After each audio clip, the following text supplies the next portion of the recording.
Just as promised, Traveler and Paimon. I'm so glad that you two came back to celebrate Lesser Lord Kusanali's birthday. Indeed. The festival's tomorrow. We've been preparing for so long that I can't help but feel a little nervous. There's no need to be nervous. Paimon's sure that Lesser Lord Kusanali will feel everyone's gratitude. Thanks, Paimon. I hope that everyone who comes to the festival will also have a good time. Speaking of which, did you manage to make your way to Port Ormos? Discover anything over there? Of course we went. A lot of things happened there. I see. Sounds like you two had another exciting adventure. If there is another chance, I would love to join. My lady, if you went to Port Ormos in your current state, we'd both be in for a lifetime of trouble. Dia! You were eavesdropping! It's called covert protection. Keeping an ear out for what's going on around my employer is part of the job. It's all right, Dia. I merely said I would like to go. I know better than to think my body could handle it. The festival's tomorrow. I've been doing nothing but causing trouble for you. So Dia, please take some time to relax. I'll be fine. Even when you put it that way, it still doesn't feel right. Don't worry, my guardian knight. Okay, fine, but only tonight. Tomorrow's a big day, and many no-good scumbags are gonna try to take advantage of that.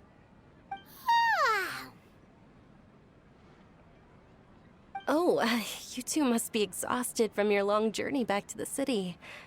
My apologies for not realizing this sooner. I've already prepared a room for you to rest. Please follow me. Whoa, you're so thoughtful. Paimon's so ready.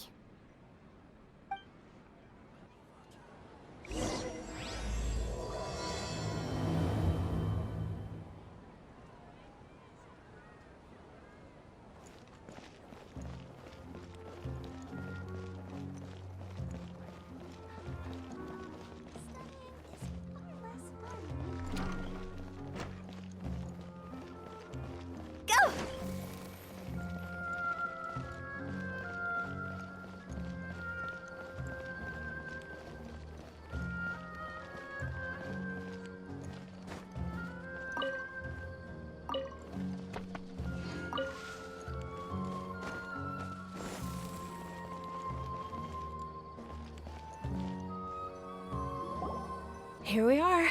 It's also fairly close to where I've been staying. It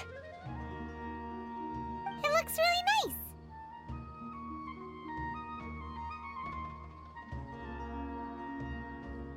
nice. Not at all. Just tell me more about your adventures when you next get the chance. That's Paimon's specialty. Paimon can tell you stories next time. Oh, if you don't mind, how about we all walk around together tomorrow? All of my friends will be working the festival, and Dia is still insisting on her covert protection. Yeah, it'll be pretty hard to relax and enjoy the festival if Dia's constantly hovering over you, right? Then let's meet at the nearby bazaar first thing tomorrow morning. Have a great night. It's a deal. Good night, Dunyarzad. I may be too excited to fall asleep tonight. See you tomorrow. Paimon's starting to really look forward to the Sub-Zero festival too. Will there be lots of yummy food? Oh no. Thinking about food is just gonna keep Paimon up all night. The earlier we sleep, the better. Let's go inside, traveler.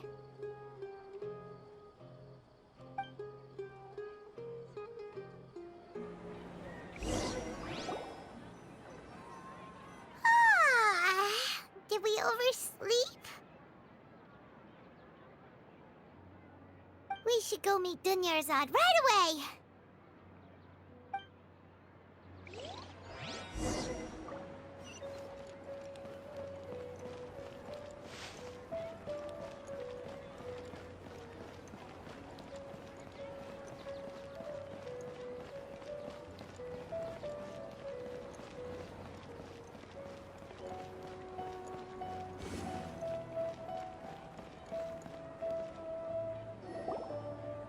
Traveler, Paimon, I've been waiting for you two. Good morning, Dunyarzad. We must have overslept a little bit. Not at all. I arrived early. Today is finally here. I must cherish every moment as if it were gold. You've worked so hard for this day. You gotta enjoy it to the fullest. You know it. It's just that, as expected, I had some trouble falling asleep last night. I'm hoping my body won't be too much of an issue today. Well, shall we? Let's start with the stalls over there. Many vendors came out of the blue to support the event, and they insisted on covering costs themselves. Let's go give them some business. They paid for everything out of pocket? Oh, sounds like they're not in this just for the Mora. They all said that contributing to a lively festival atmosphere is more important than money. Especially since we don't often get to celebrate Lesser Lord Kusanali's birthday. Ooh, they're selling food over that way! Let's go take... This is a stall offering foods from the Haftmewa feast. Oh, you could tell straight away. I thought most people nowadays wouldn't know. Mushrooms, flowers, and all kind of fruit? It's all vegetarian stuff. Oh, Paimon's a little disappointed. So, what's the Haftmewa feast you mentioned just now? It's another Sub-Zero's festival tradition.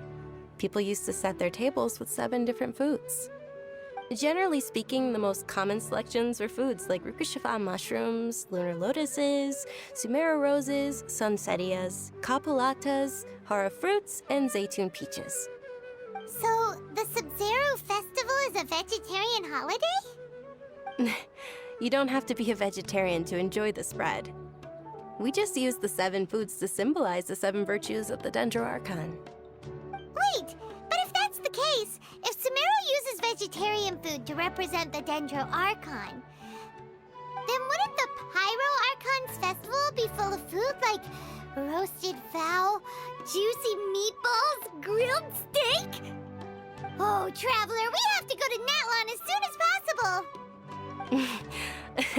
I hope your wish comes true one day, Paimon. Thanks! Alright, how about we also check out some of these other stalls?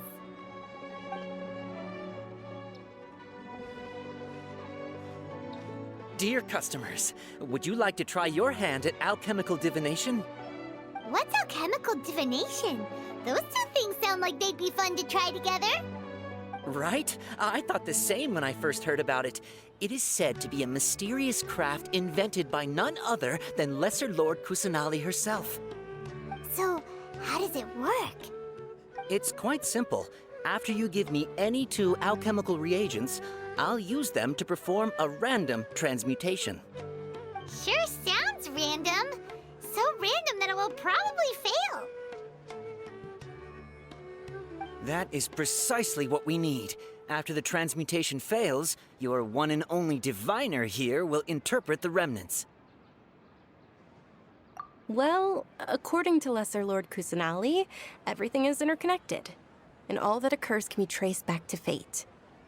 You could say this is a pearl of old wisdom. Why does everything sound so much more credible when Dunyarzad says it? Are you guys working together? So that's the true wisdom behind it. This young lady sure knows her stuff. So, how about it? Want to give it a try?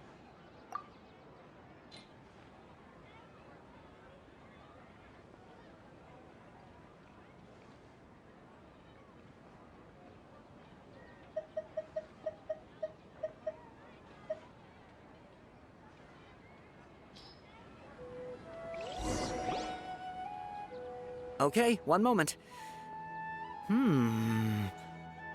It's the moon. Paimon wants to take a look too. Is it? It looks more like a pie that Paimon bit into. Generally speaking, the moon signifies... It means... Wait a moment. Is he really looking it up in a book? Oh, I remember now. It means illusions and lies. Illusions and lies? That sounds rather ominous. Yes, but this book says that if you trust your intuition and overcome your fears, the sun will surely rise. He's not even trying to hide his book anymore. Naturally, fate will only ever show you the beginning of a journey. It is up to you to forge your own ending. Oh, thank you so much. I'll keep that in mind. Oh, it's nothing. I'm just learning as I go. Guess that was still pretty interesting. Okay, on to the next stall. They say the Sub-Zeros festival was very lively a long, long time ago. Large flower carriages used to parade through the city. As they headed towards Port Ormos, people would throw flowers, candy, and liquor all along the way. Dunyarzad's eyes are sparkling right now. I wish I could have seen that spectacle. But if you ask me, I'm sure Nilou's dance of Sub-Zeros would be just as impressive.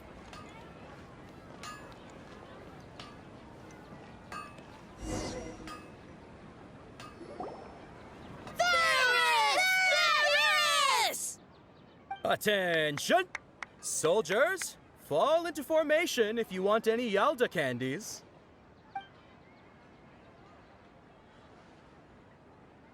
It's a weird guy with a weird hat. Hey, it's Dunyarzad! Wow! Miss Dunyarzad, the children love you even more than the Yalda candies. In the few short days it took to prepare for the Sub-Zeros festival, the children have all grown very fond of you. The Hallowed Night of Flowers. It's an honor that you know my name. Attention! In the name of Ferris, the Knight of Flowers, I commend you on your contributions to the glorious Sub-Zeros festival. All right, little soldiers. Take your Yalda candies and don't forget your loyalty to Lesser Lord Kusanali. Dismissed! Yes, Knight Ferris! Just what is going on here? Ferris, the Night of Flowers, is another Sub-Zeros festival icon, and one immensely popular with children. In the past, the actor portraying Ferris would also sit on a flower carriage. It's all thanks to Miss Dunyarzad's sponsorship that the children can make such wonderful memories today. As are we to you, Vihar. Oh, not at all. Oh, speaking of tradition, do you want some Yalda candies? They're a festival staple, and I happen to have some boxes readied here. Take a look and pick whichever one you want. Whichever one, don't these boxes all look the same? That is the fun part. Each box contains a random flavor. It's up to the luck of the draw. Flavors include lavender melon, hara fruit, sunsetia. Ooh, those all sound pretty good. And there's also lizard tail and oni kabuto. Huh? What's up with those two flavors? Oni Kabuto is a little spicier than Lizard Tail. Dunyarzad, you tried them before? Traveler, help Paimon pick one. Paimon wants the Sunsetia flavor. It's all right. Paimon believes in you. I also believe in your intuition. Great! These boxes of candy are numbered 1 to 5 from left to right. Which one do you want?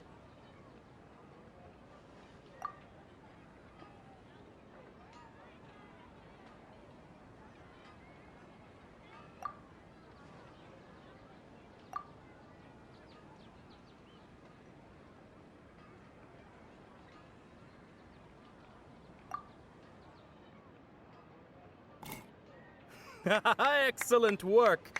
That is indeed Sunsetia. Paimon bet you survived so many epic battles because you had incredible luck, and Paimon was right. Attention! Here's your Sunsetia flavored candy. Thanks a lot, Knight of Candies. It's Night of Flowers, not Night of Candies. Paimon really wilted the carriageless Night of Flowers. basically sound the same. We got our candy, so let's keep going. Oh, actually, I just remembered that I left something behind. Since you're here, can you come with me to get it?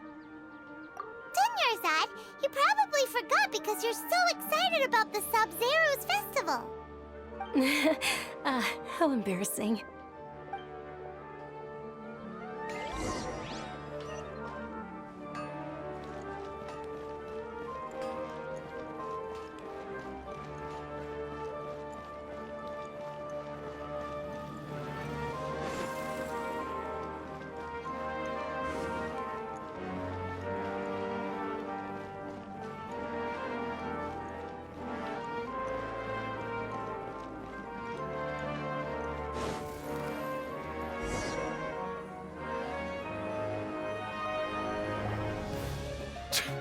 We're too late.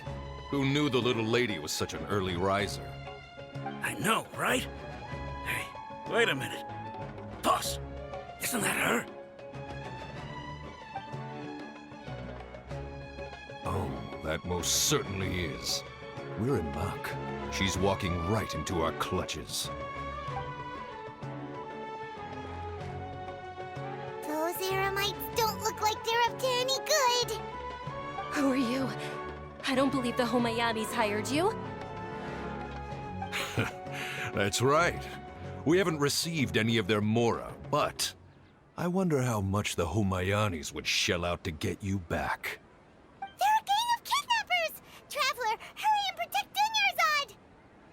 Hey, did you scumbags even consider that the Homayanis might have hired a merc that outclasses you? You're... Dia!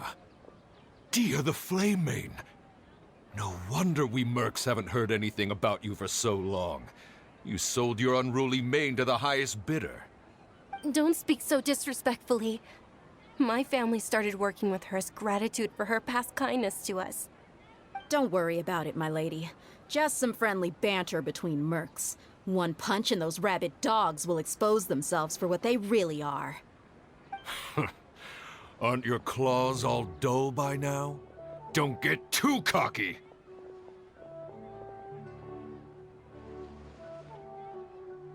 Traveler, take Miss Dunyarzad to a safe location. No, we're gonna stay and help. There's too many of them.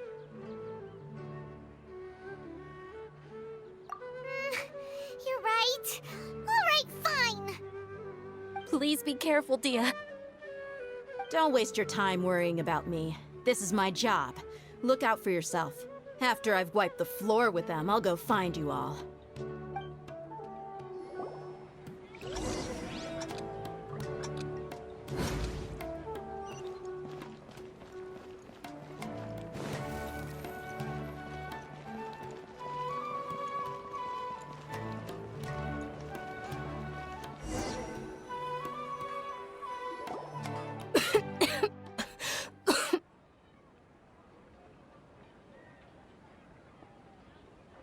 Dunyarzad, are you okay? You look a little pale. Are you in shock? I'm fine. My body always reacts like this whenever I exert myself too much.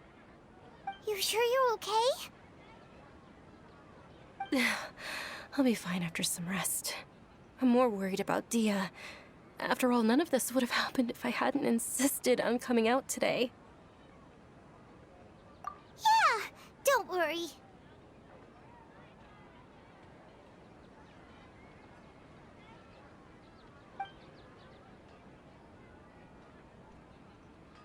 My lady, Traveler, found ya.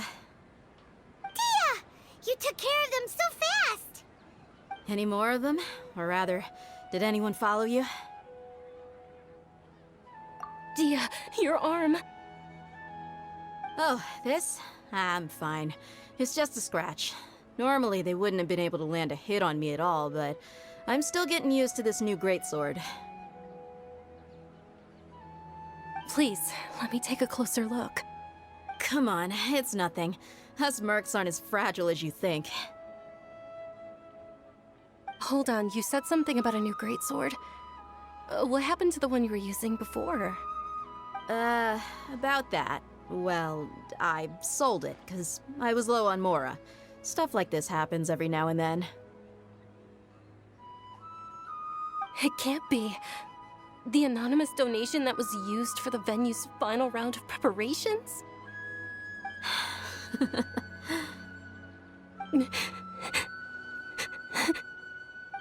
Hey, Miss Dunyarzad, I wasn't trying to make you cry, and I'm not gonna lose my commission because I made my employer cry, am I?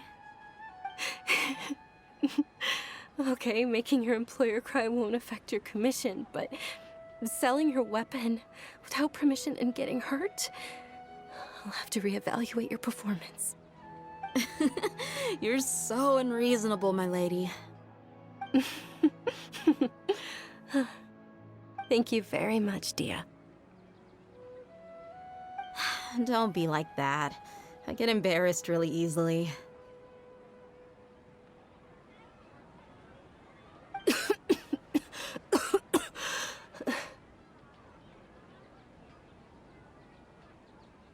Are you feeling unwell again, Dunyarzad? My lady, your condition. Traveler, can you take her somewhere to rest? I'll look around the area to make sure we're safe from an ambush. Truly, I'm sorry for the trouble, everyone.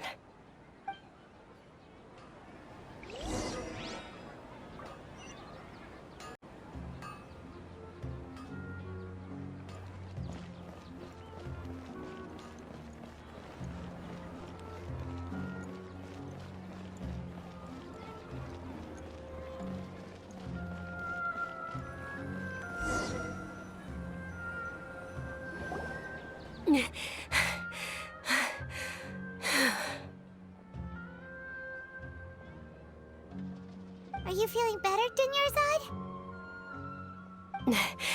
Yes, much better. Just give me a few moments and I'll be good to go. I didn't realize you were concerned about it. I guess I shouldn't continue to keep it a secret. I was actually born with Elazar. It's terminal now. Can't believe it's Elazar! Oh, you've already heard of Elazar. In that case, you probably know about its severity. Sumeru's current medical advancements still haven't been able to find a cure. The disease's progression can only be delayed through environmental therapy. Dunyarzad. There's no need to be sad. I've always lived with Elazar and I came to terms with it a long time ago. Compared to the simple fact that I'm afflicted with this, its effects on my life have been much more painful. I know that my family loves me dearly. They've done all they can to provide the best environment for me so that I can live for that much longer. However, I know I will one day succumb to this. Did you know? Before I ran away from home this time, the world outside of my home didn't even know that I existed. Since I was a child, all I could do was sit on my bed and stare at everything outside of my window. I'm sure my family's worried and disappointed in me for running away, but I just didn't want to have any regrets. I wanted to meet other people. To me, there's nothing more beautiful than being able to meet and speak with others. Not to mention the incredible time spent preparing for the festival. The joy on everyone's faces here, and all the support I've received from friends like Dia. This way, when my final day does arrive, it will be less sorrowful. At the very least, many people will remember that I once existed in this world, right? As long as you don't forget Paimon, Paimon also won't forget about you. No, even if you forget Paimon, Paimon will still remember you. Thank you two so much. I apologize for the depressing conversation. This is out of character for me. To be honest, Lesser Lord Kusanali gave me the courage to do all of this. If it weren't for her encouragement, I wouldn't have taken that first step. Thanks. There will always be frustrations in life, but I know that the point of living is not to leave behind any regrets. Oh, right. Isn't it almost time? Huh? Almost time for what? Isn't the Dance of Sub-Zeros about to begin? It's the part of the festival that I've been looking forward to the most. Nilou will recreate that legendary scene with her most splendid dancing. And the Sub-Zeros festival will conclude amid everyone's applause and blessings. And with that, my wish will also... Then what are we waiting for? Let's go to the stage! Yeah, we should still make it in time.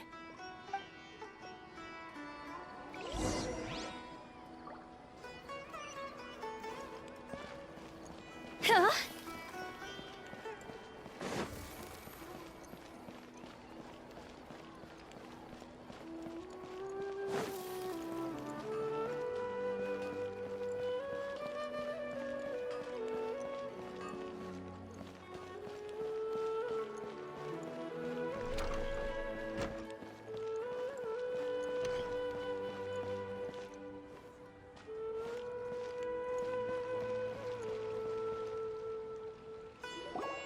Were you not aware that the law prohibits this type of performance from taking place without prior permission?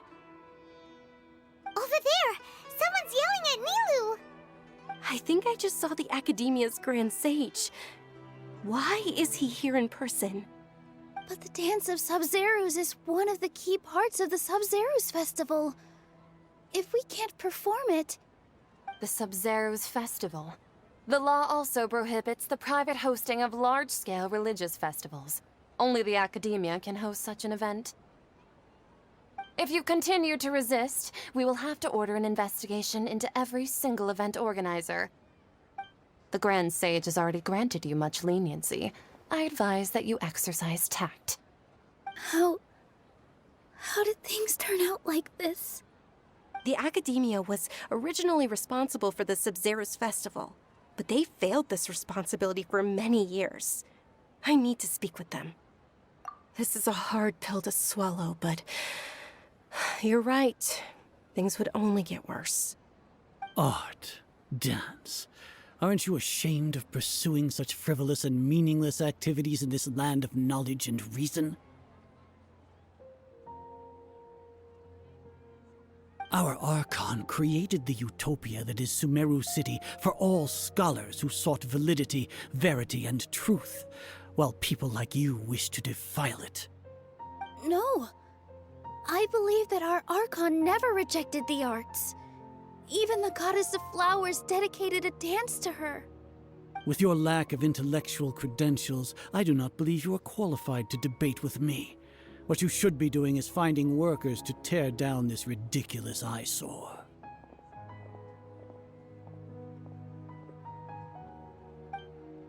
When we return, have the scribe draft an ordinance before the next Nyargarbaha Day that prohibits public art performances.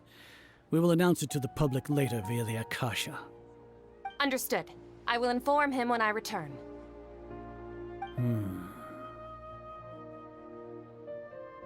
The Sub-Zeros Festival.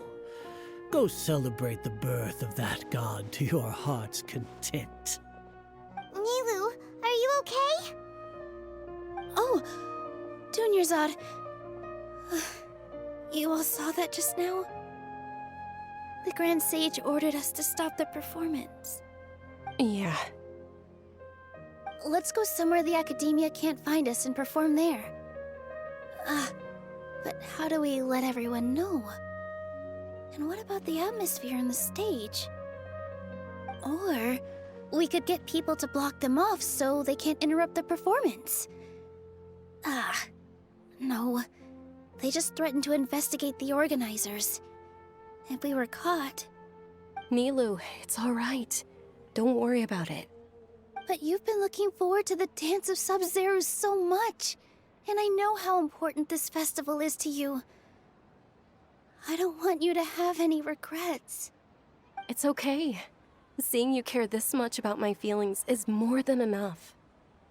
It would be too risky to continue the Sub-Zeros festival at this point. I don't want to get everyone in trouble. If you say so. But you can sneak out for the next Sub-Zeros festival, right? We'll make sure the next one is a smashing success. The next one. Yes. Okay, it's a promise. It will be a smashing success. Paimon can't believe this is how things turned out. Those heartless geezers. It really is okay. There's nothing we can do about it. Still, I'd be lying if I said I had no regrets. I would have loved to see Milu's dance.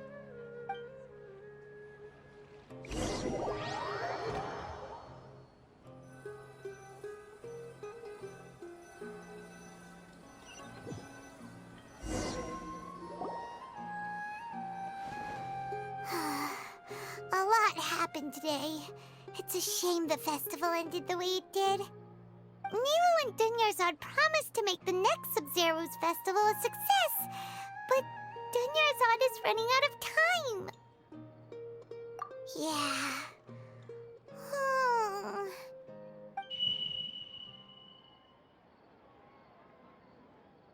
All connections have been secured to construct the most stable framework possible. The project has entered its most critical phase. Power has begun to flow from...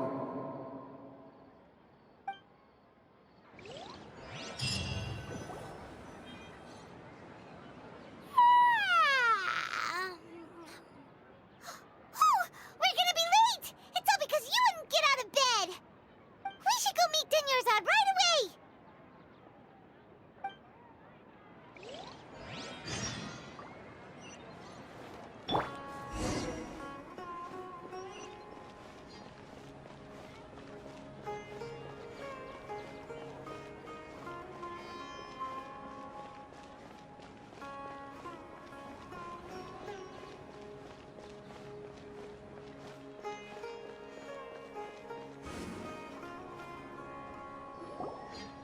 Good morning, Dunyarzad. Sorry we're late. Not at all. I arrived early. You seem kinda tired. Did you not get enough sleep? I'm doing well. There's no need to worry. Shall we go? Let's start with the stalls over there. Sure! Traveler? Why are you just standing there? Let's get going!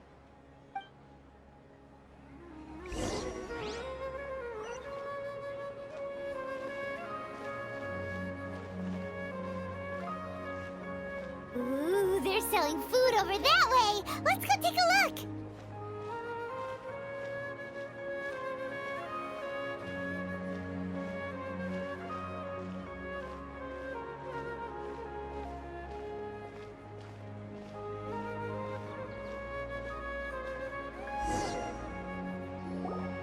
This is a stall offering foods from the Haftmewa feast.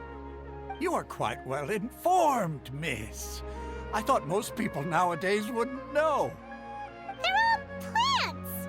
Oh, Paimon's a little disappointed. Actually, what is the Haftmewa feast you mentioned just now? It's one of the Sub-Zero's festival's traditions. People used to set their tables with 7 different foods to symbolize the 7 virtues of the Dendro Archon. Remnants appear to be in the form of the moon. Really? Paimon thought it looked like some kind of food. The moon signifies... It's escaping me for now. Wait a moment. Is he really looking it up in a book? Oh, right. It means illusions and lies. But if you trust your intuition and overcome your fears, the sun will surely rise. Understood.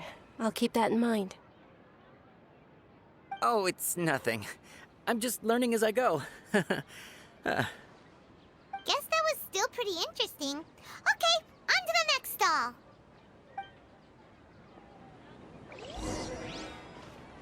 So, where to next?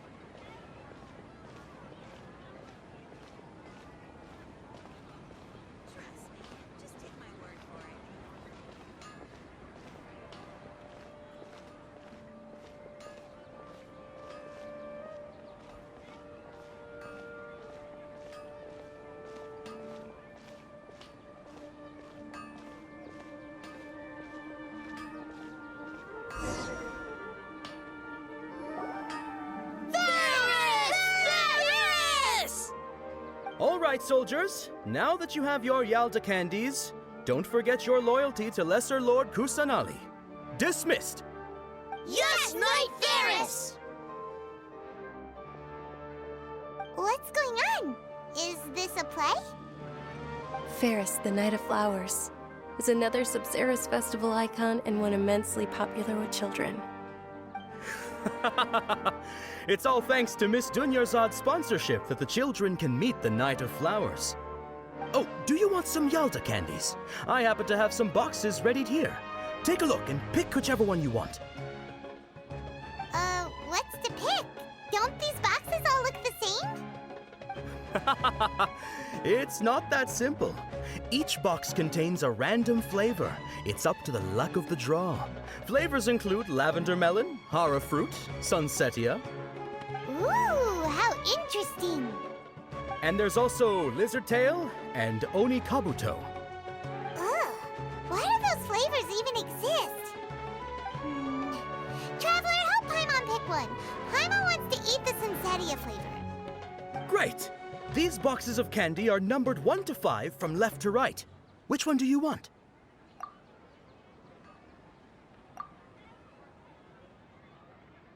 Ah, excellently chosen. Number 4 is indeed sunsetia. Ha-ha! Paimon bet you had incredible luck, and Paimon was right!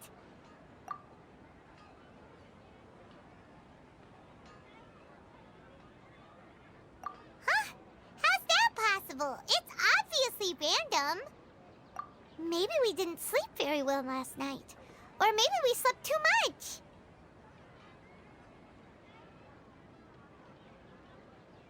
Oh, sure. Huh? Where are you going? You're just gonna walk off like that?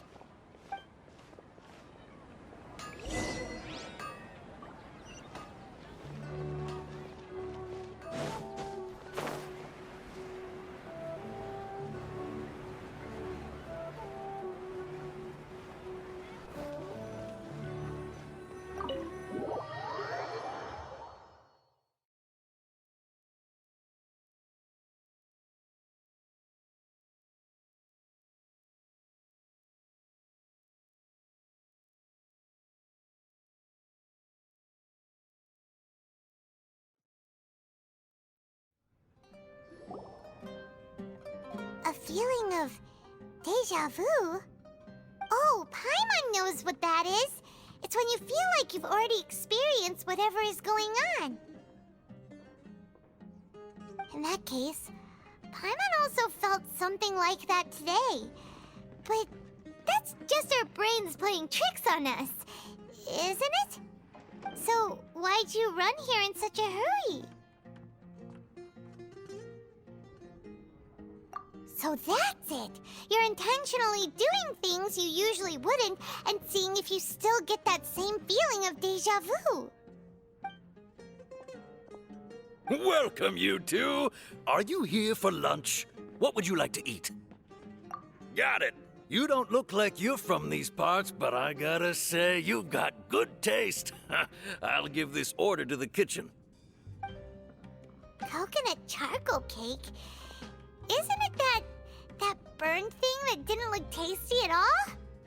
Oh, Paimon understands what you're trying to do now. You'd never normally order something like this.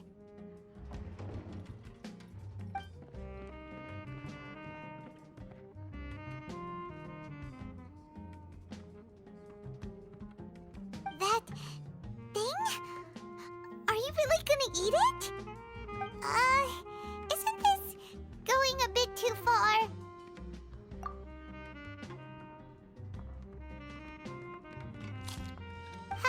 How was it? The look on your face is telling Paimon that it tasted awful. Then, you mean... That's impossible! We were just talking about how gross it looked! So, would this be a case of taste bud deja vu? Paimon also gets the impression that we've been here many times, even though we aren't regulars.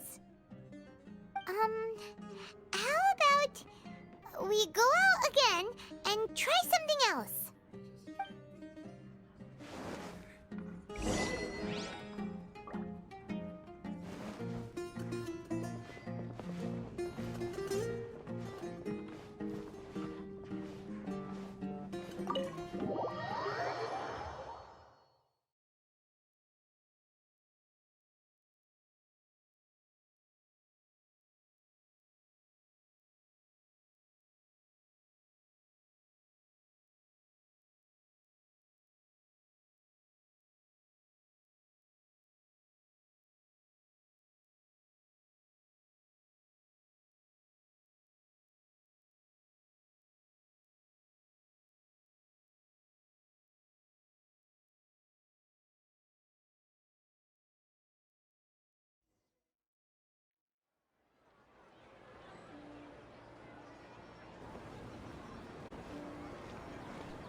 Hey, Dinyarzad is sitting by herself on that bench over there.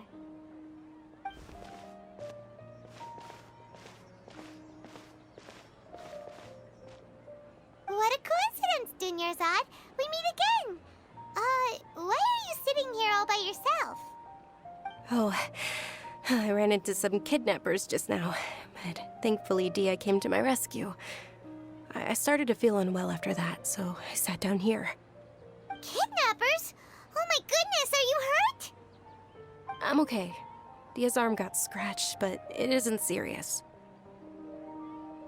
Whew, that's a big relief. But, Dunyarzad, you seem a little down today. It's the Sub-Zero's festival, and you've been looking forward to it so much! Not at all. I've always been like this. Excessive physical exertion or strong emotions tend to aggravate my illness. Besides, no matter how amazing today may be, it is but a single day. After however many more days, my time will come to an end. Paimon doesn't quite follow you, and Paimon feels like something's really got you down right now. It really is fine. I don't mind. Huh? Did something happen? Dunyarzad, have you ever felt deja vu? You know, like when you've already experienced something that's happening right now? Deja vu? No. But my days have been the same for years now. Even if I were feeling deja vu, I suppose I would already be used to it. Oh, Paimon sees. Then, is it only the two of us? It's almost time. Huh? Time for what? Nilou's Dance of Sub-Zeros is about to begin. Let's go.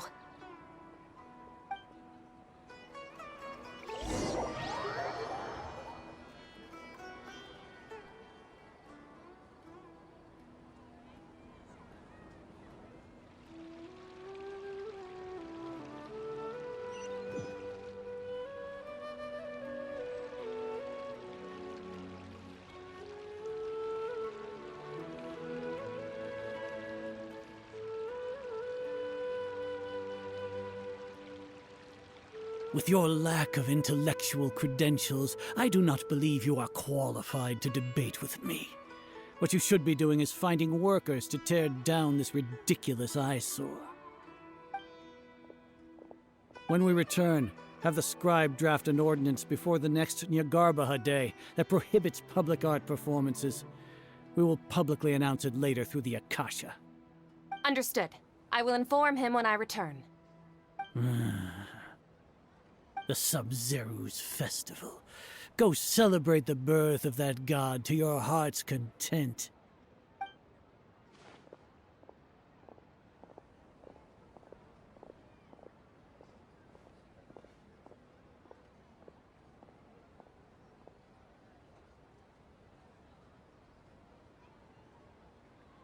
Nilou, are you okay? Oh, Dunyarzad. The Grand Sage ordered us to stop the performance. It's okay. There's nothing we can do about it. But you've been really looking forward to this. I don't want you to have any regrets. It truly is unfortunate, but I don't want to cause trouble for anyone. Didn't the Grand Sage say that he might investigate the organizers? True, but... Well, okay.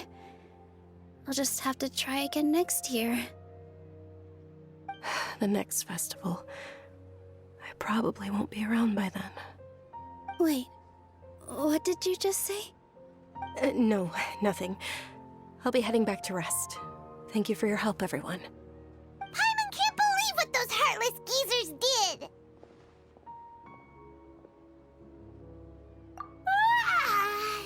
Did Dunyarzad already go back? We should also return and get some sleep.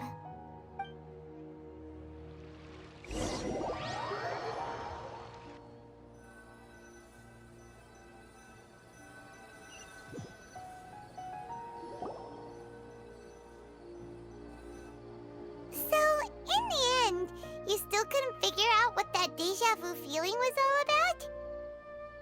Maybe it really was because of exhaustion. Same here. That's why Paimon stopped thinking about it halfway through the day.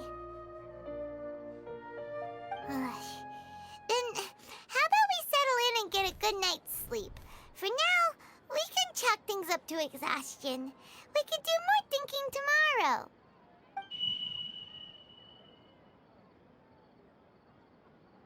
Observing a modest drop in the output of jnana energy, but values still remain within normal parameters. Continue to monitor for variances in the data and find the cause as soon as possible.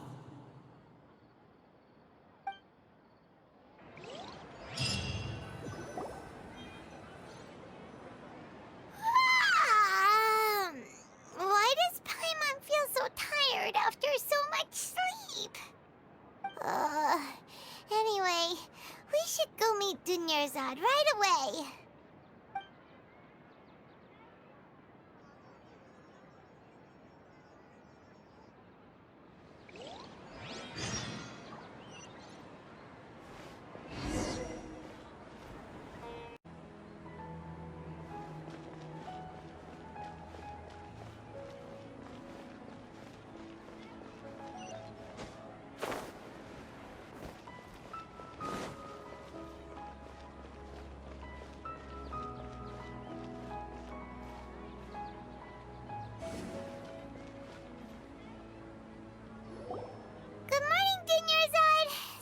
Keep you waiting. Not at all. I arrived early. Huh? Paimon thinks you sound kinda tired. Did you not get enough sleep? I'm doing well. There's no need to worry. Shall we go? Let's start with the stalls over there. Great idea! Let's get going! Traveler? Hey.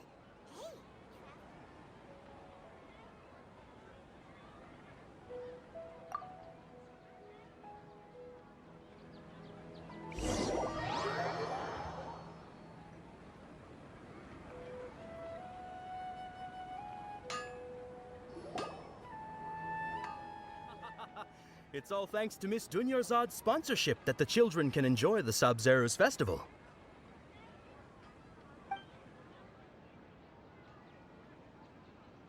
Oh, are you interested in Yalda candies? I have some boxes of candy here. Pick whichever one you want. Not much of a choice. All these boxes look the same. It's not that simple. Each box contains a random flavor. It's up to the luck of the draw. Flavors include lavender melon, hara fruit, sunsetia. They all sound pretty tasty. And there's also lizard tail and oni kabuto. Huh? What were those last two? He'll help me choose. Paimon wants to eat the sunsetia flavor. No problem. These boxes of candy are numbered 1 to 5 from left to right. Which one do you want? Oh, I like your confidence. No hesitation at all. Oh, congratulations! Number 4 is indeed Sunsetia.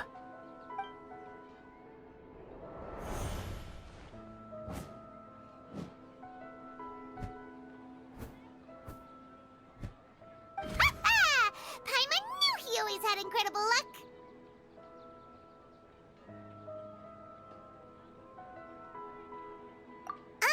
Paimon's not really interested in the other flavors. Wait. How did you know? Don't tell me that you already knew which flavor was in each box. What? He was right about all of them? That couldn't have been luck. How is this possible? I packed all those boxes this morning and they've been sealed ever since. You couldn't have known beforehand. Mind reading? X-ray vision? Or some kind of magic trick? This is way too freaky. Tell us what's going on! Since when did you get superpowers? Traveler?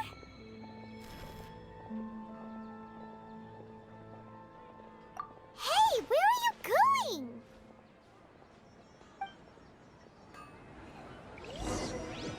What's going on? Did you see something? Us leaving Dunyarzad without letting her know is kinda rude, you know.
What are you looking for?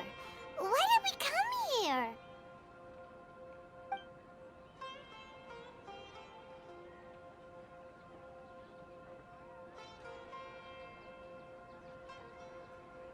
Traveler?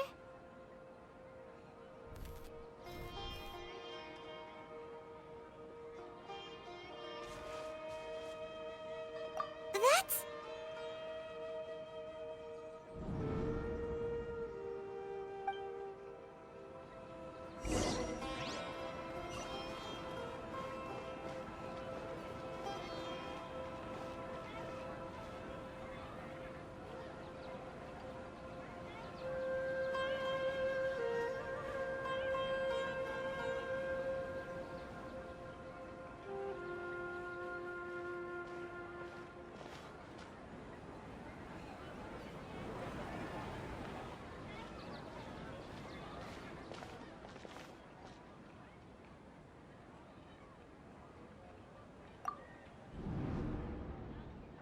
Look! That's... Isn't that Dunyarzad? What's happening here? Why are there 2 Dunyarzads? You already know that this isn't your first Sub-Zero's festival, don't you? I'm sure you already know how to use this. A knowledge capsule? Where did you get it? What's inside? You should use it too, Paimon. You know Paimon? Well, this seems kinda sketchy, but Paimon feels like this is what we should do.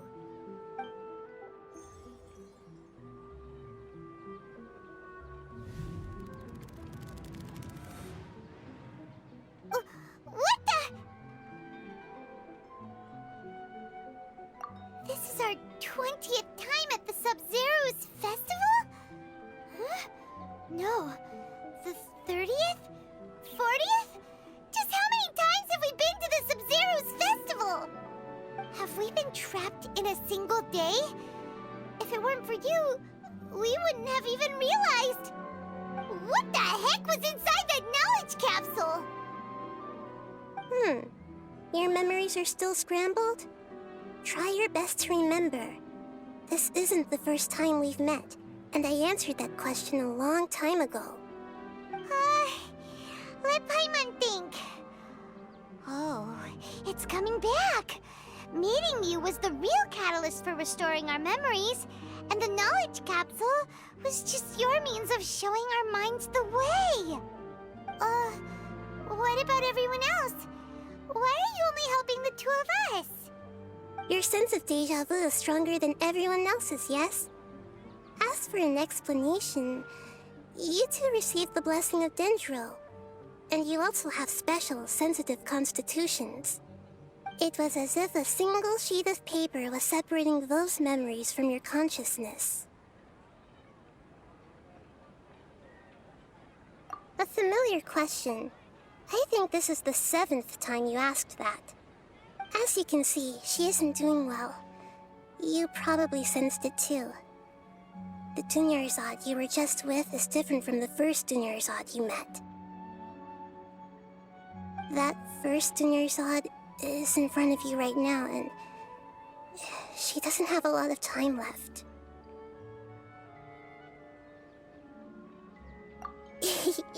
Looks like you're almost done sorting out your brain.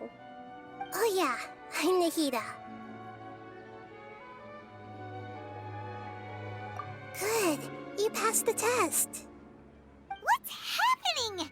You can awaken our memories, and you seem like you know what's going on. Oh, wait, please don't tell Paimon even you don't know. Everything in this world runs in a loop. This cycle is called a samsara. You, me, and everyone else are all stuck inside a one-day samsara. As for the truth, that's on you to find out. If you were told the truth instead of discovering it yourselves, it would literally blow your minds. I don't know how you'd be after that. I can only give you surface-level help, like bits of information and subtle hints. For the rest of the time, I'll be doing all I can to slow down Dunyarzad's illness. She looks like she isn't doing well at all. Her illness gets worse after each Sub-Zero's festival. If we can break out of the samsara, I might be able to save her. But as things are right now, she's just a small bird in the sky that's about to lose its last feathers.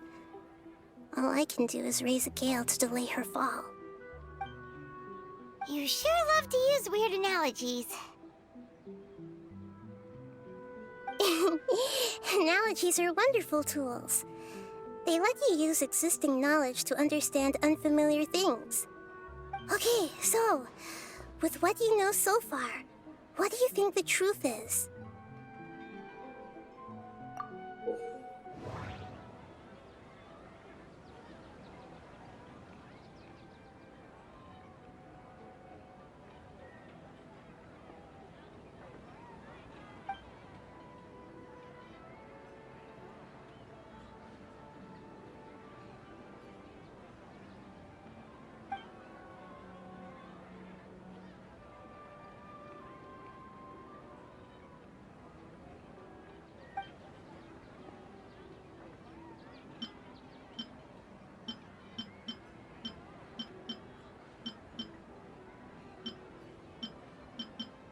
What's happening right now seems to have happened before.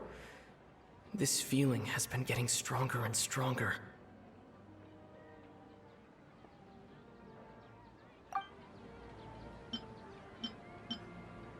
My mind feels exhausted, even though I haven't done too much thinking. What is going on?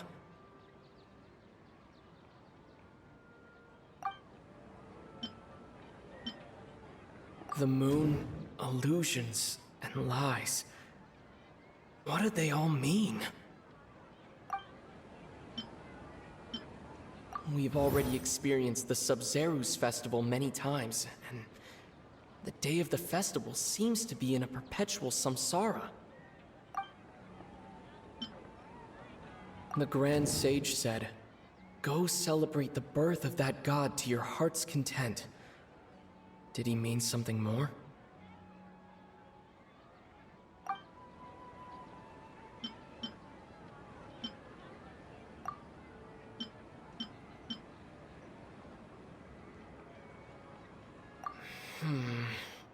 I can't seem...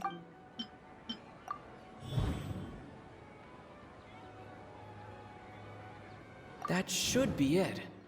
The flow of time is endlessly cycling within one single day.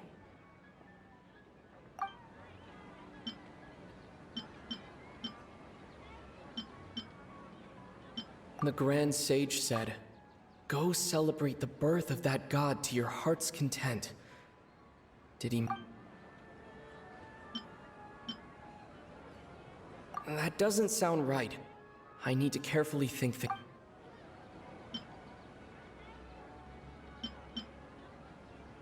The moon illusion. That doesn't sound right.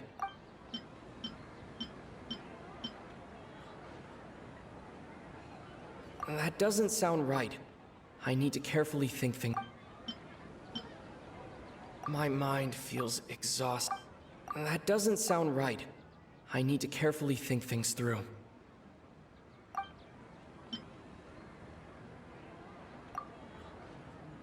A time loop.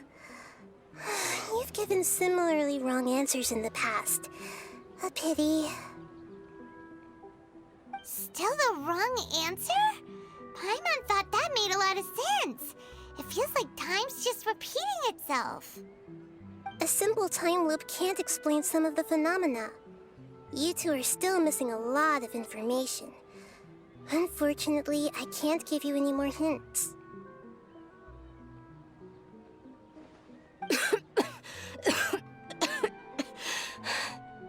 Dunyarzad! The Sub-Zeru's festival is happening every day, but that doesn't mean we can waste an infinite amount of them. Hurry and find the truth before today's festival ends.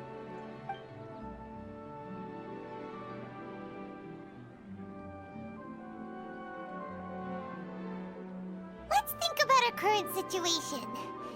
To save Dunyarzad, we have to escape the samsara of the Sub-Zeru's festival.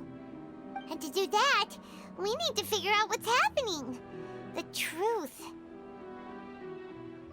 Nahida rejected the idea of a time loop, so we must have missed something, right? Paimon's memories say that we've already done this many times, but let's go talk to people again. It's more productive than sitting here and scratching our heads. Why don't we start with those stall owners?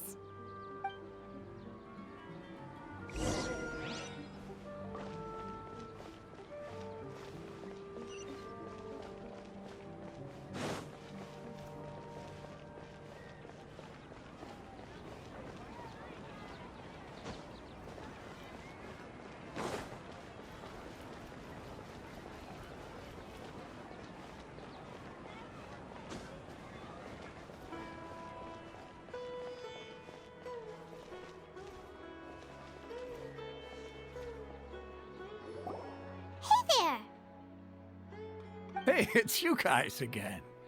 Where's your cultured friend? She's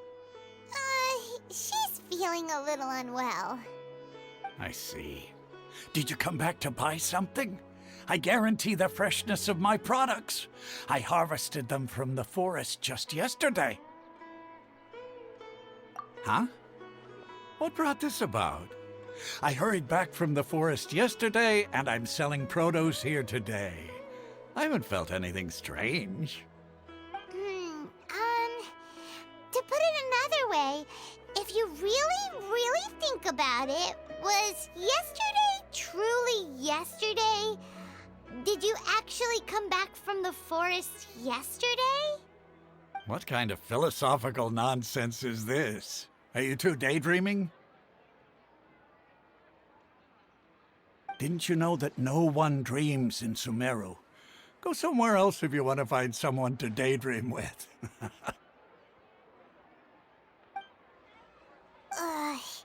He actually has a point. Is this a dream? Is everyone dreaming? True. It's so weird that people here don't dream. Why is that? Anyway, if this all really were just a dream, we would have woken up a long time ago. Let's keep asking around.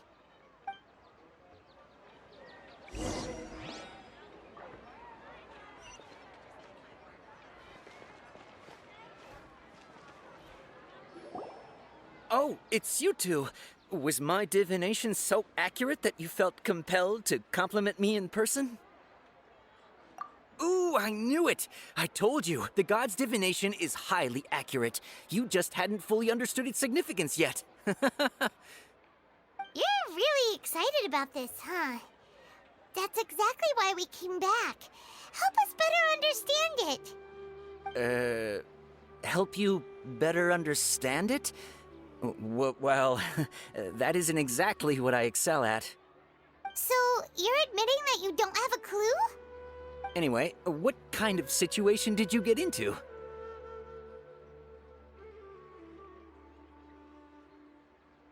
Huh? Hold on a second. I thought you guys just lost your wallet or fell for a scam.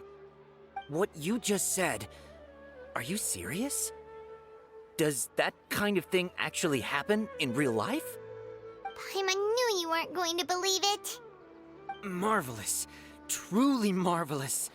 I believe you. Recall the interpretation of your divination. The moon, illusions, and lies. It really felt like an omen. When you say it like that, the divination does sound like it's related to what's going on. Can you read any more into it? I believe that the Archon's revelations are never more than vague hints. Anything more specific is beyond the reach of mere mortals. The book only says, if you trust your instincts and overcome your fears, the sun will surely rise. So that's how it is. Looks like fortune-telling is just fortune-telling.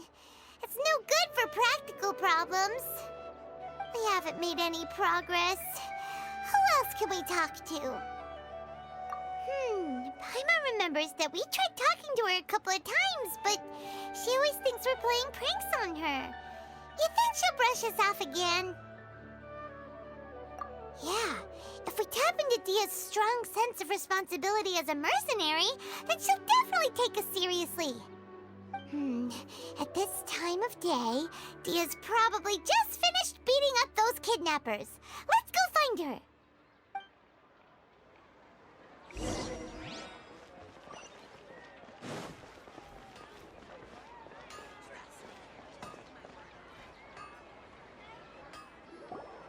I'm fine, my lady. It's just a scratch.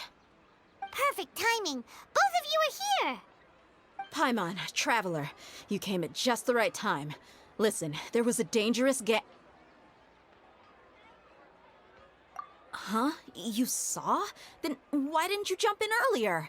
If someone was protecting Miss Dunyarzad, I could've went all out. Anyway, can you do something for me? You want the traveler to take Dunyarzad somewhere to rest up while you check to see if there's still any kidnappers around. Did Paimon get that right? How did you know what I was going to say? We need to say something convincing.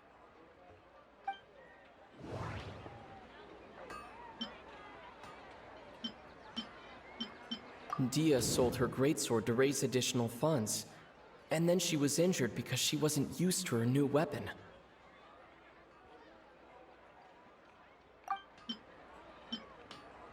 People in Sumeru don't dream. What a strange phenomenon. The moon, illusions, and lies. What do they all mean? My mind feels exhausted, even though I haven't done too much thinking. What is going on? Tell her, traveler!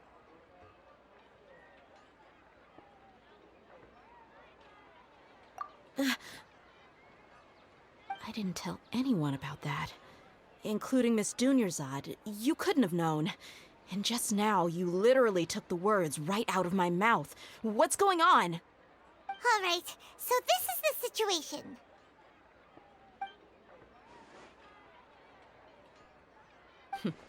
It's kinda hard to believe what you just told me. First, let me make something clear. Most of us desert dwellers might not be the scholarly type, but we do have basic common sense. She's quieter than usual, uninterested in anything, and really gloomy.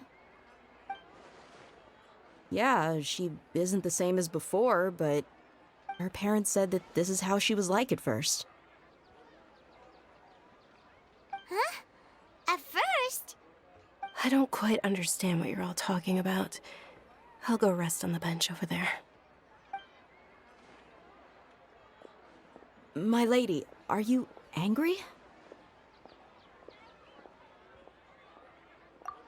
All right, I'll give you the benefit of the doubt since you knew about my greatsword.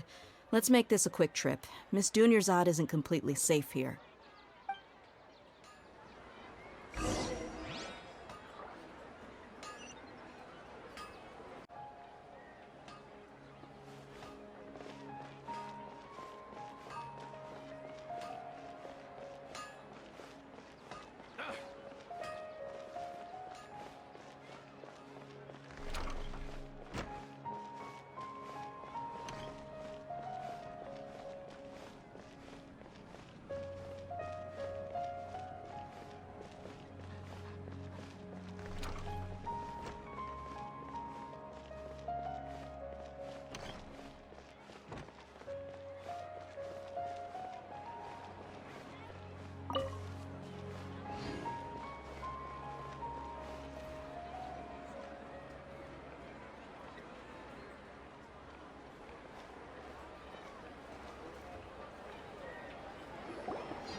Nahida, we brought a friend.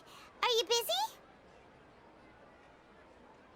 I thought I told you that it won't help to bring anyone here. We just wanted her to see the real Dunyarzad's condition. The real Dunyarzad? Where and who are you talking to? Huh? I told you that you two are special. Other people can't see me or Miss Dunyarzad here.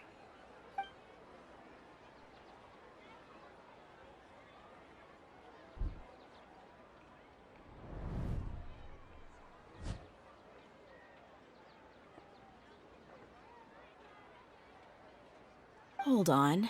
Over there. Is that? Wow.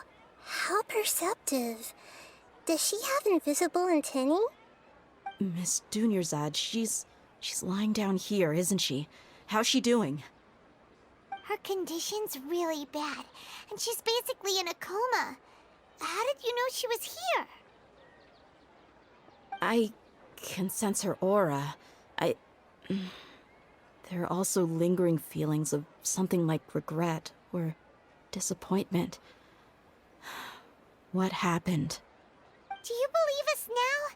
The Sub-Zero's festival has been repeating itself. So, you think the sages are behind this? Yeah, they've always been against us. Wouldn't surprise me if they're using the Akasha to intentionally repeat the Sub-Zero's festival as a sick joke. You have a point. Aside from the Dendro Archon, the Academia's sages are the only ones in Sumeru who could pull off something like this. Maybe there's more to the Akasha than we know. Right! Didn't you awaken our memories using something that looked like a knowledge capsule? That means you must know something about the Akasha!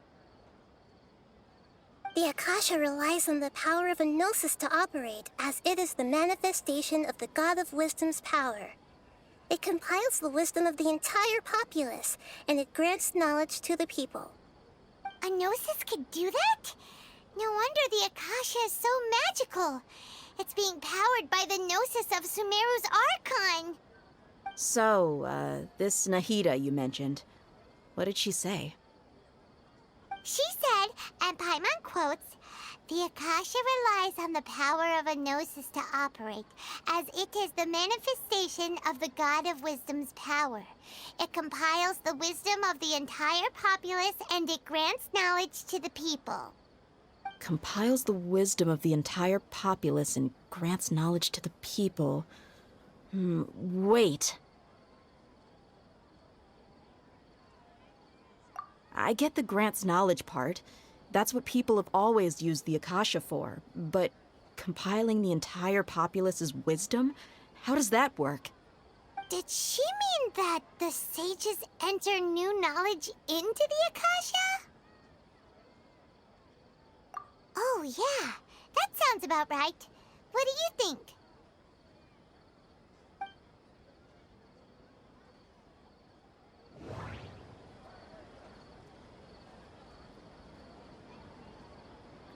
Okay, Nahida said the Akasha relies on the power of a gnosis to operate, as it is the manifestation of the God of Wisdom's power. It compiles the wisdom of the entire populace, and it grants knowledge to the people. People in Sumeru don't dream. That doesn't sound right. My mind feels exhausted, even though I haven't done too much thinking. What's happening right now seems to have happened before.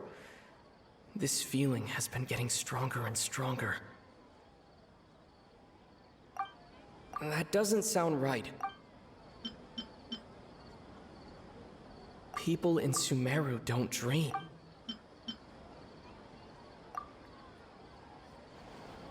You mean the Akasha is causing our mental fatigue?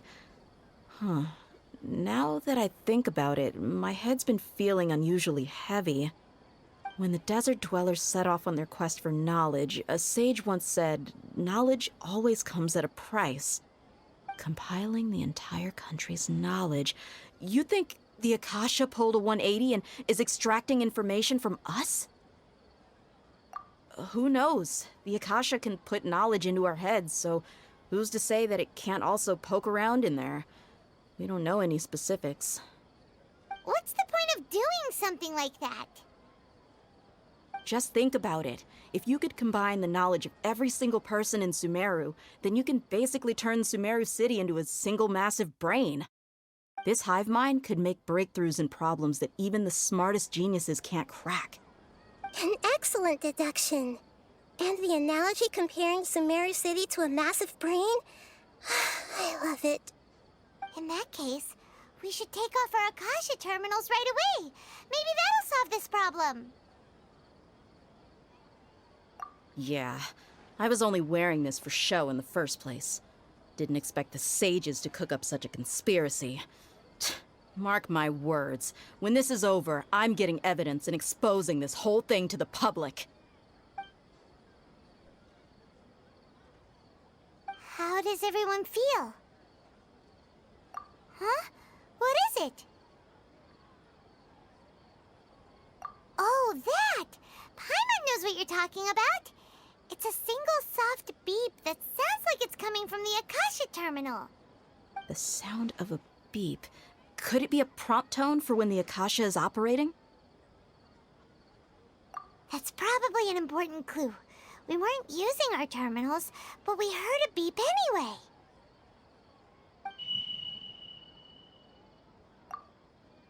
Traveler, did you hear that? I heard it too. Our ears aren't messing with us. There was definitely a beep, but it sounded like it was coming from inside my head. We took off our Akasha terminals.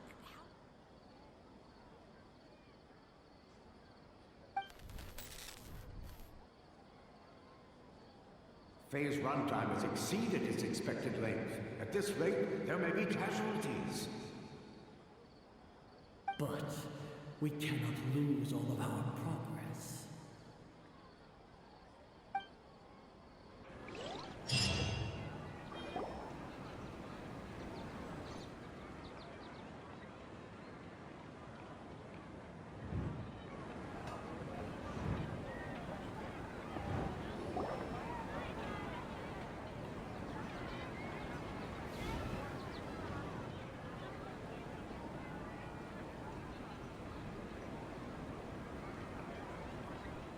Paimon remembers everything! Good. You adapted quickly this time. We definitely took off our Akasha terminals last night, but we still heard that beep. Why is that?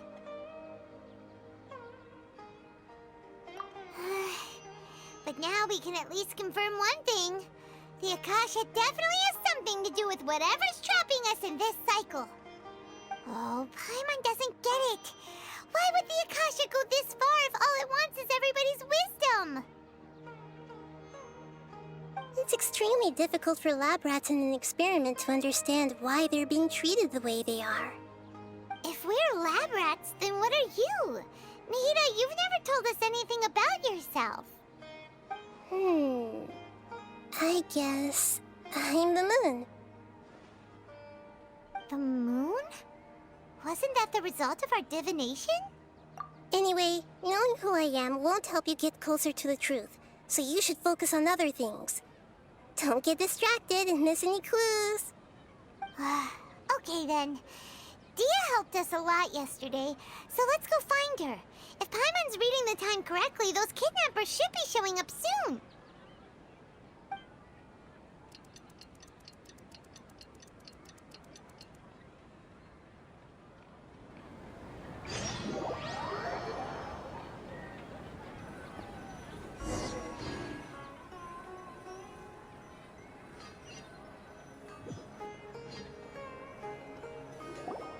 Ah, there you are. I've already taken care of those kidnappers. My lady, did you get hurt? Dia? What's wrong? Why are you both gawking at me like that? You didn't get hurt this time. Huh? What do you mean this time? Why are you so surprised that I managed to get out unscathed? Those kids were amateurs.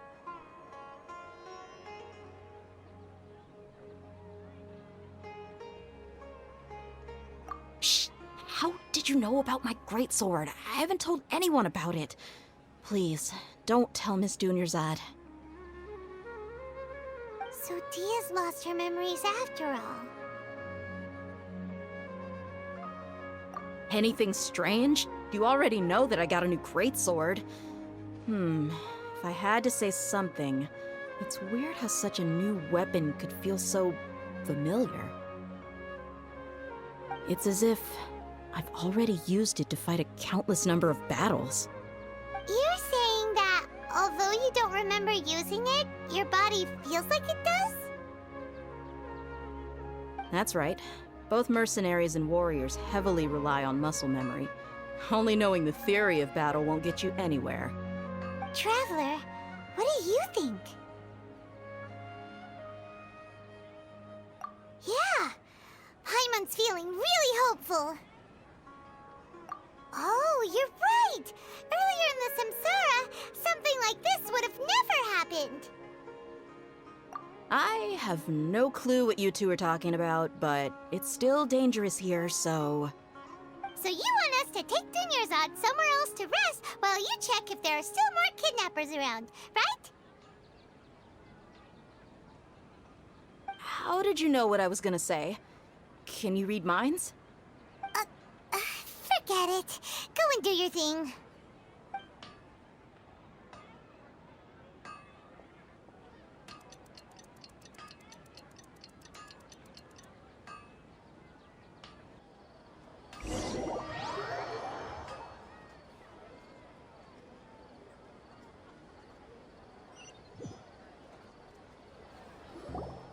Whew.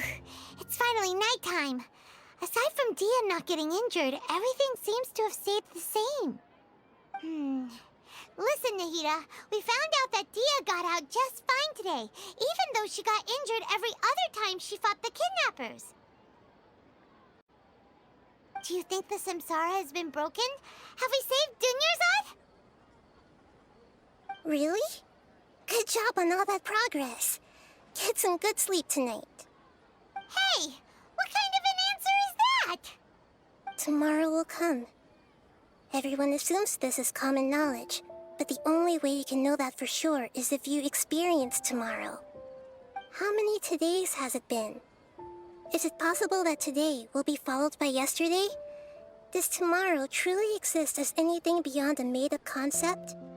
It's even possible that this entire world is a lie, and the history of the whole world has just been one endless Sub-Zero's festival.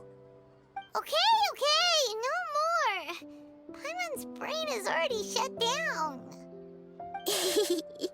That's why it makes no sense to waste your energy thinking about things you will learn tomorrow. Get some good rest. You know, use the bathroom and flush your anxiety dookie away. Huh? Hold on, what did you just say? Did Paimon hear you correctly? Huh? People always say they feel a sense of relief after they take a duk-duk. That's why I suggested you could try that. Is that so strange? It's so strange and so against common sense that Paimon's at a loss for words. You were sounding kind of smart just a minute ago. Yeah, even though it's happy and lively at the Sub-Zero's festival every day, it feels like it's been a long time since we've really gotten to relax. Let's go back to our room.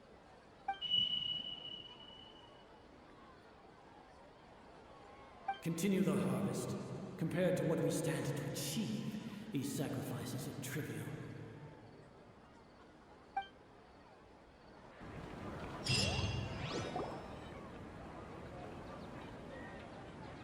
We're still in the same day!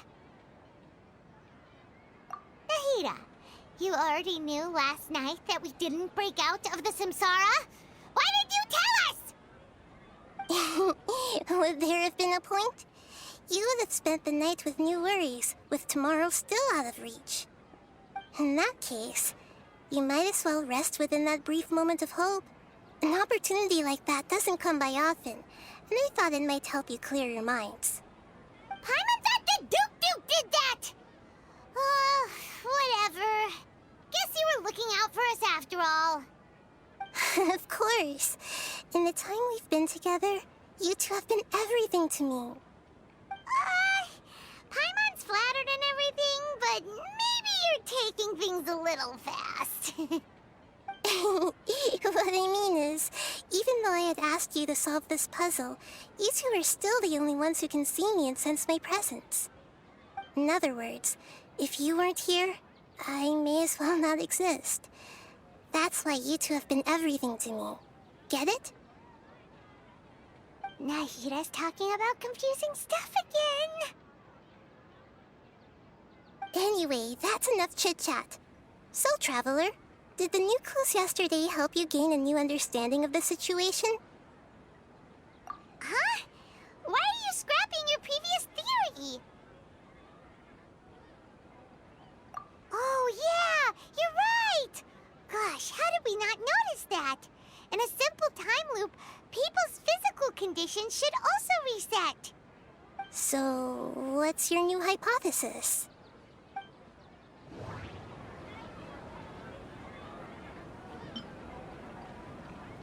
The beep is a prompt tone for Akasha operations. We still hear it every night, even though we removed our Akasha terminals.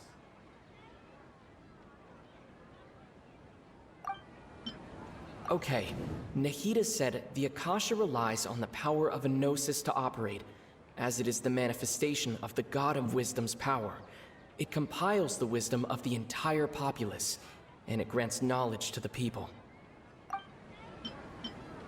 Mercenaries rely heavily on muscle memory, and Dia was able to use her experiences to avoid injury in later samsara cycles.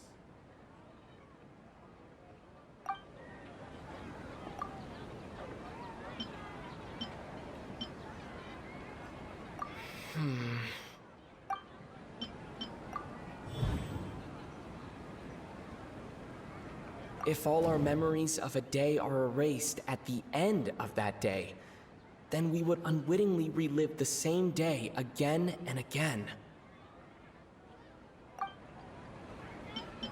We've already experienced the Sub-Zero's festival many times, and The day of the festival seems to be in a perpetual samsara. The moon, illusions, and lies. What do they all mean? That doesn't sound right. I need to carefully think.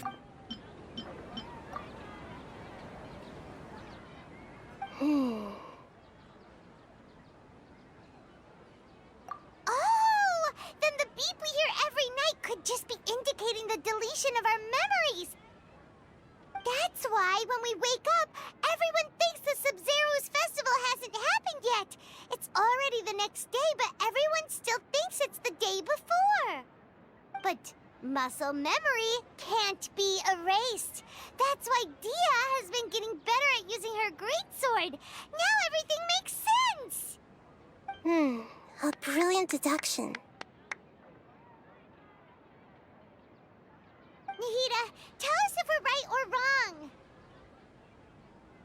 To put it simply, it's as if you've mistaken a pyro crystal fly for a firefly in the night. You lost sight of its true nature because you focused too much on your perception that it glows. That isn't simple at all! Why don't you go talk to Miss Dia again? You might learn something new. Right! She did help us find our latest clue after all. Let's go!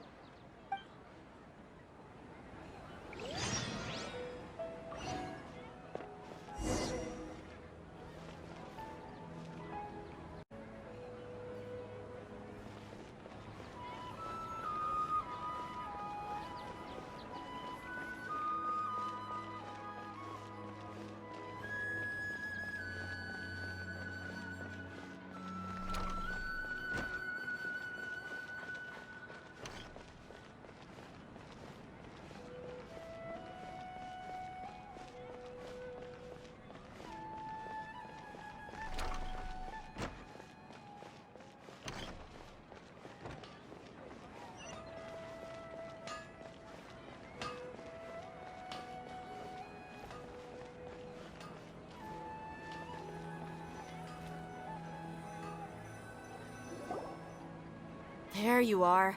Really took me a while to find you. As expected, Dia also didn't get hurt today. Get hurt? Why would I? Don't underestimate me. Well, you're still getting used to your new greatsword. Huh. Truth be told, I also think it's pretty strange. It just suddenly felt so familiar in my hands and... wait a second! How did you know I got a new greatsword to begin with? I didn't tell anyone about it. Traveler, could you explain the situation to her today? Paimon's gotten a little sick of doing it. Oh, that works!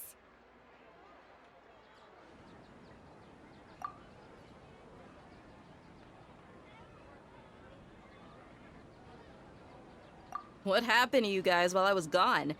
Did you get brainwashed by some cult? Don't think too hard about it. Just take what we're saying at face value. All right then, let me get this straight. You're telling me that my body's already gotten used to this greatsword, but my brain just doesn't remember it? Yes, your memory's being erased every day. Then I'd have to disagree. That's impossible. Oh? Why do you think that? If we've actually been reliving the Sub-Zeru's festival day after day, then what happened to the things we used, the money we spent, the food we ate? Common sense says my wallet should have emptied itself a long time ago. There's no way I wouldn't have noticed that.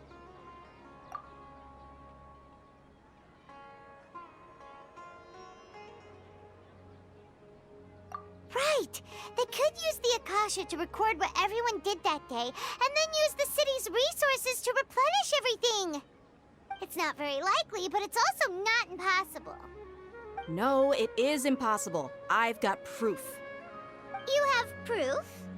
Where? You two are surprisingly serious about this nonsensical discussion. Fine, I'll play along for a little longer. Come with me, Miss Dunyarzad. Please come along as well. I still can't guarantee that this area is safe.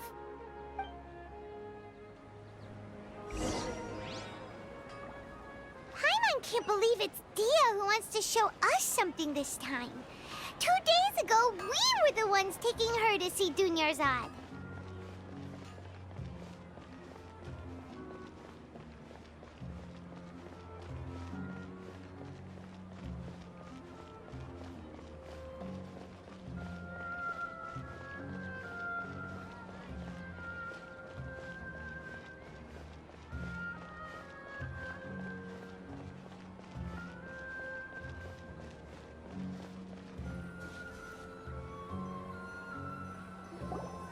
This is it.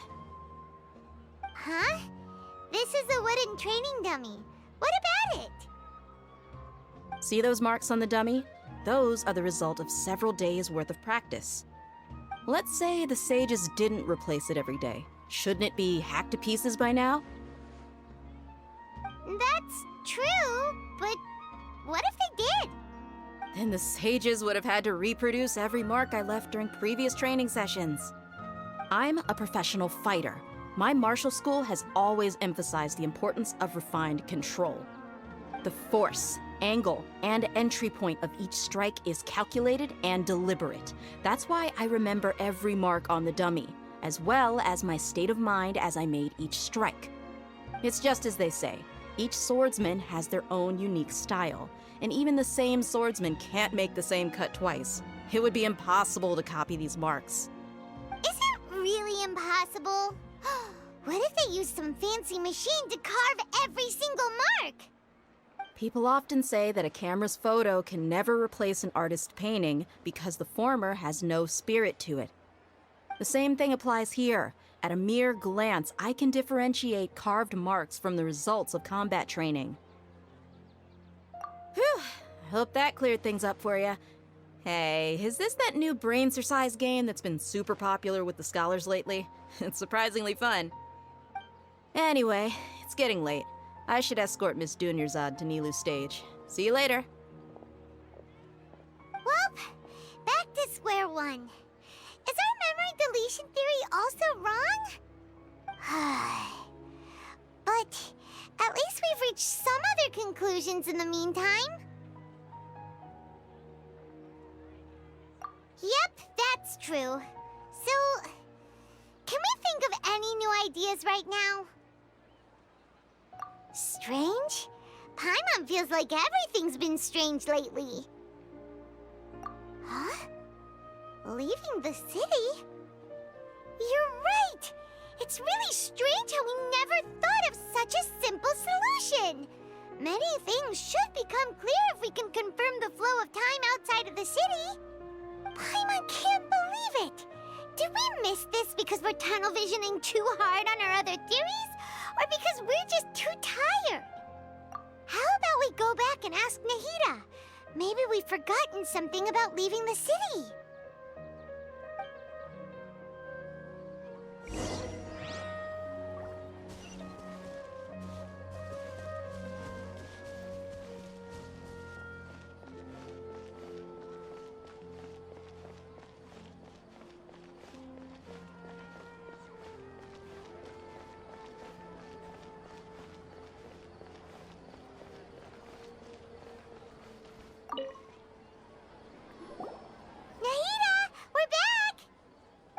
Early today. Did you find something new? Sort of. We're mostly sure now that we're not in a time loop. And we also aren't in the real world. But at the same time, we have a new question. Leaving the city. As far as I remember, you've mentioned your plans to do that twice before. We did? But we don't remember anything. What happened after we talked about those plans? What did we say when we got back? Let me think. I don't think you ever actually told me what the outcome was. Oh, it's probably more accurate to say that both times you never came back the whole night.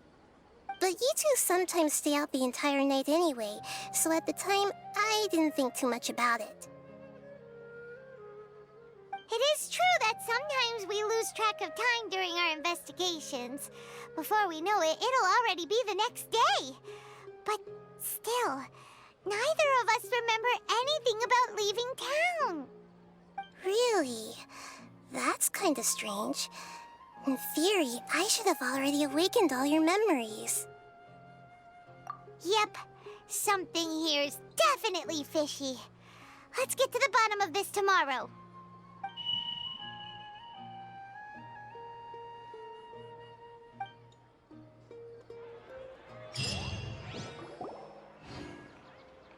Our memories are back!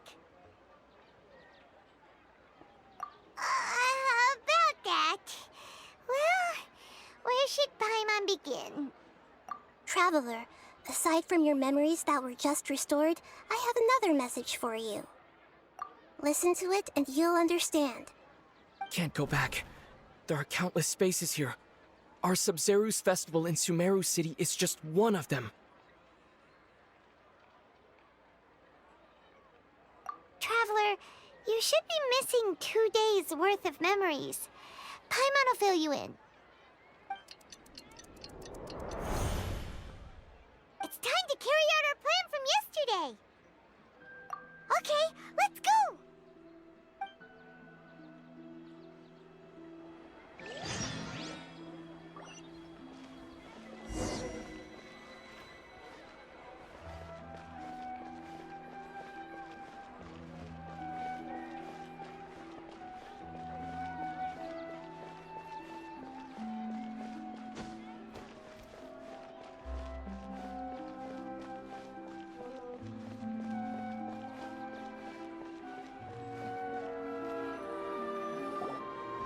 Why can't we leave the city?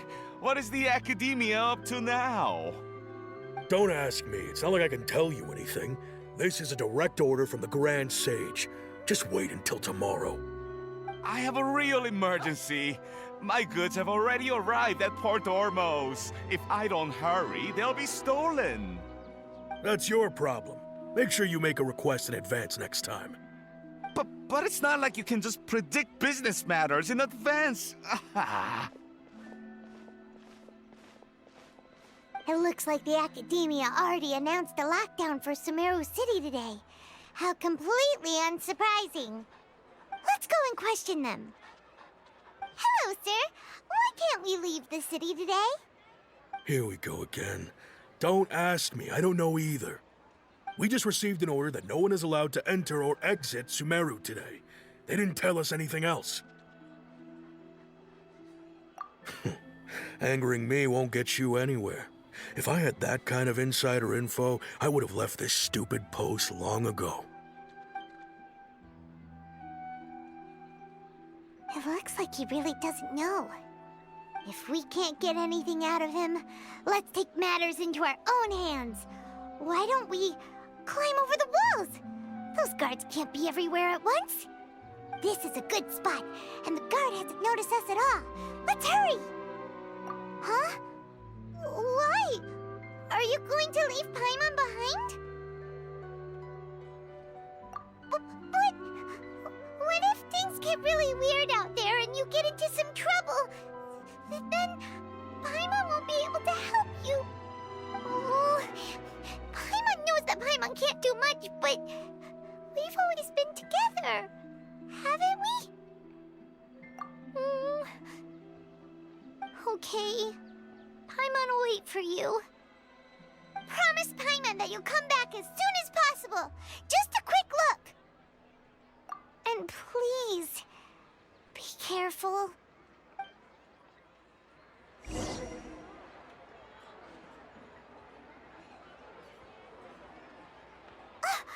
Memories!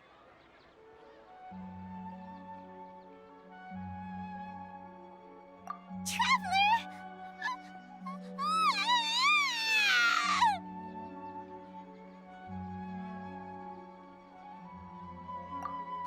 Paimon would never see you again! You just disappeared! Paimon waited for you for hours and hours at the city wall and you never came back! You promised Paimon that you were only taking a quick look! Paimon, calm down. He's here now. I don't think he understood what you were saying. Paimon doesn't care! Paimon wanted to go look for you, but you also said that Paimon should stay!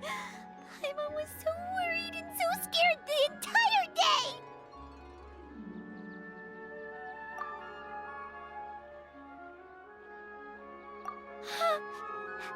Okay. Paimon will forgive you. The most important thing is that you didn't actually disappear. Oh, Paimon was so scared that you had gone into another world. Okay, Paimon, can you tell us your perspective of what really happened yesterday? I see. Using two people's different perspectives. After that, you left the city. Paimon kept her eyes on you the whole time, but then you disappeared in an instant.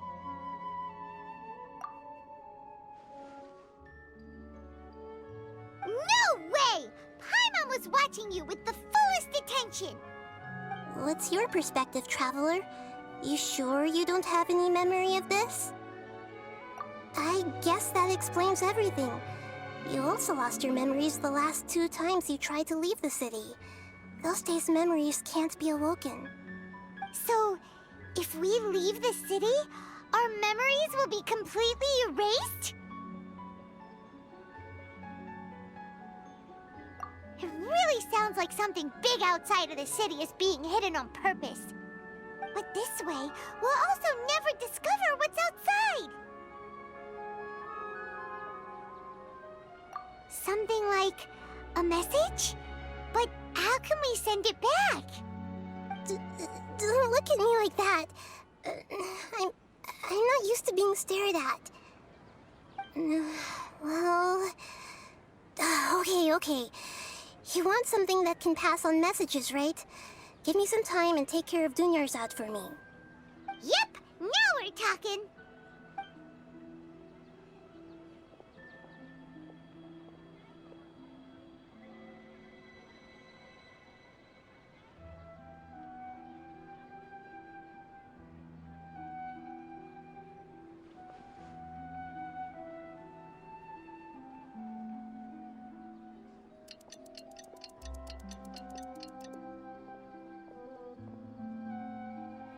I'm done.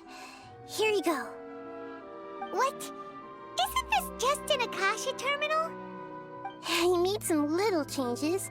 Akasha terminals are already capable of sending messages. I just tweaked it so that it could connect to any node. To make something like this? Nahida, you really know the Akasha like the back of your hand.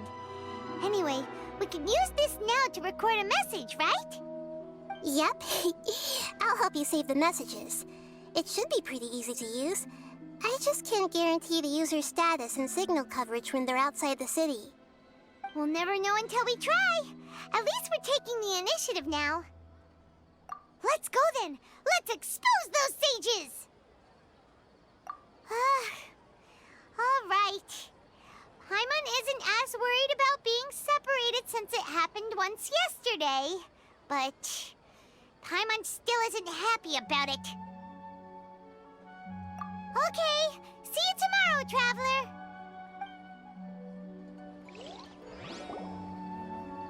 That covers everything that's happened so far. Yes, although the signal was choppy and had some interference, we still managed to receive 2 messages from you when you were outside.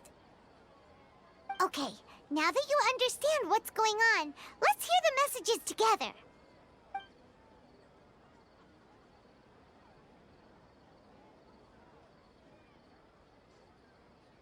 Can't go back. There are countless spaces here. Our Sub-Zeru's festival in Sumeru City is just one of them. I've entered another space. Before me are flowing sandstone and howling fish. Impossible and surreal sights. All these spaces are empty except for the occasional ones that contain mute puppets rather than people. I can't sense any human presence.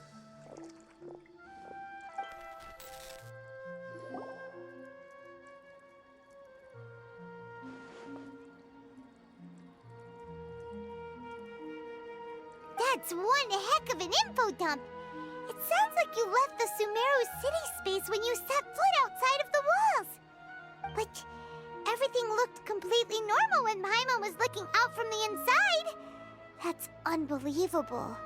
And if we take your word for it, the other spaces all had very weird contents. There's another part here. I only received it last night. These spaces have been disappearing one after the other, absorbed by something like a sun in the sky. And now, even the final space has also disappeared. Behind me, a lot of spaces just appeared again from thin air. I get it now! Those spaces are actually...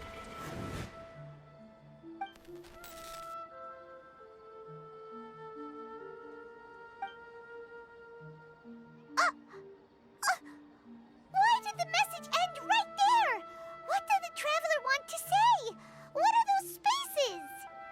Probably because yesterday just happened to end at that moment. Oh, right. Paimon did hear a beep from the Akasha. Did it come from here or from the message? The message. It should have come from the Traveler's Akasha terminal.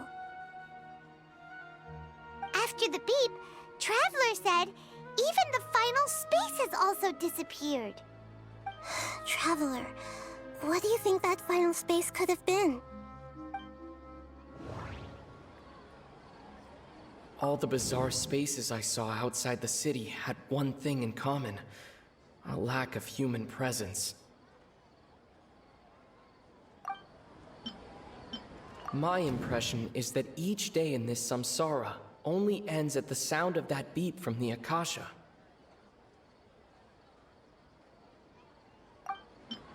Was that space actually the real world? But wouldn't a real space just randomly disappearing like that be catastrophic? That doesn't sound right. I need to carefully think things through. That doesn't sound right. My impression is that each day in... Oh, so that's what it is! After the sound of the beep, the final space, the Sub-Zero's festival, also disappears, and we're taken to the next day. Later on, Traveler also mentioned a bunch of new spaces materializing behind them. Do lots of new spaces appear every day? Paimon's head is spinning. Just what are these spaces anyhow? Well, consider this. For all the horrors of the Archon War, at its heart, it was just a game where a bunch of gods fought over 7 seats. So no matter how strange or spooky things may look on the surface, maybe all they point to in the end is a small and simple secret. Wow, the Archon War, huh? That's an analogy and a half.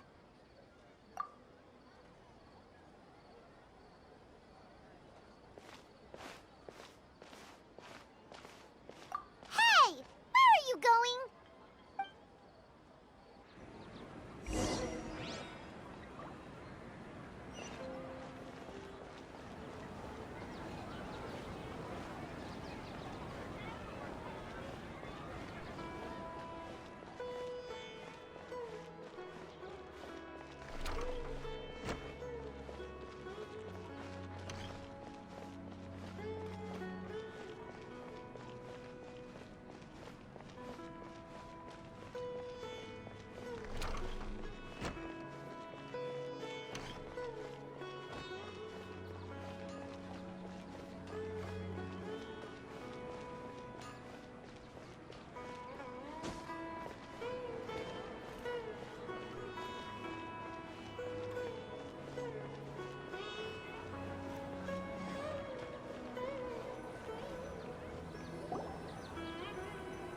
Do you want some alone time to think? Alright then, Paimon won't disturb you.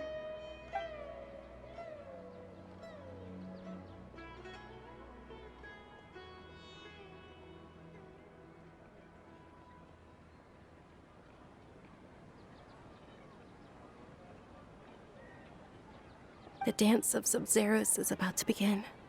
I'm going to go watch it. Okay.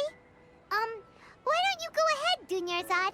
We still have some other stuff to do first. Okay then. See you later. Have you figured it out yet, Traveler? Time is ticking away. Awesome! What is it? Paimon wants to know. Oh, wait, no. Let's meet up with Nahida first. You can tell us both together. This time, we're gonna get to the truth.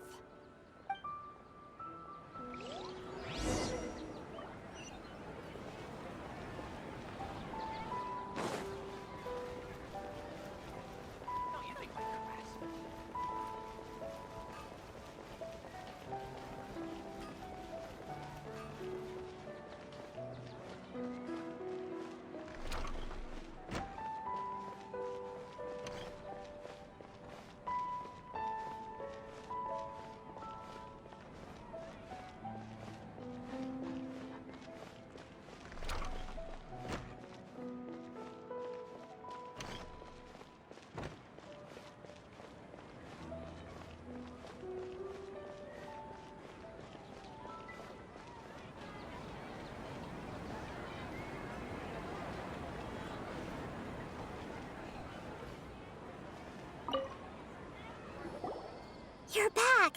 I've been waiting forever for you two. Judging by the looks on your faces, are you ready to take your Sub-Zero's exam and graduate from the festival? Okay, first off, have you discovered the hidden truth?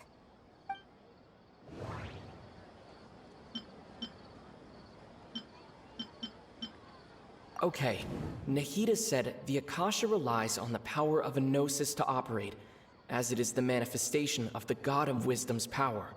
It compiles the wisdom of the entire populace, and it grants knowledge to the people.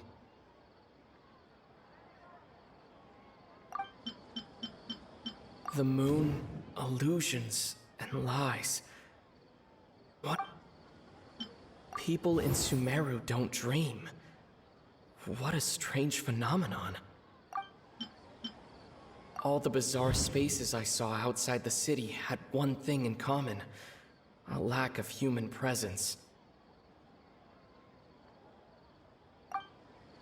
Those spaces remind me of dreams, like the one I had in the Avidia Forest, except these have no sign of human presence.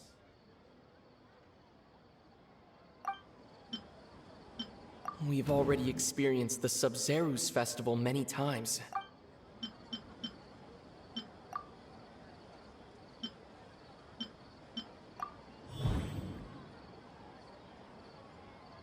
We are all in a dream. It isn't that the people of Sumeru don't dream. Rather, the Akasha is taking their dreams from them. People in Sumeru think they don't dream. But the truth is, the Akasha steals their dreams without them knowing it. And those spaces with no human presence are stolen dreams without their host. That would explain why they sounded so weird when he was trying to describe them. Huh. So people in Sumeru do dream after all. In fact, we're all in one big dream together right now. Correct answer. Now, how did you conclude that the Akasha is capable of this?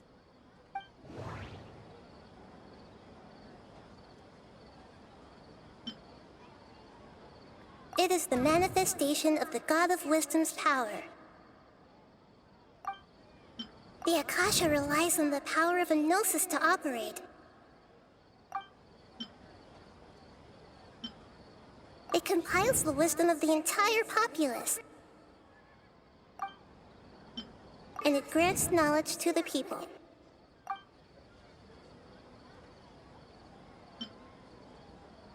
That doesn't sound right. I need to carefully think things through. That doesn't sound right.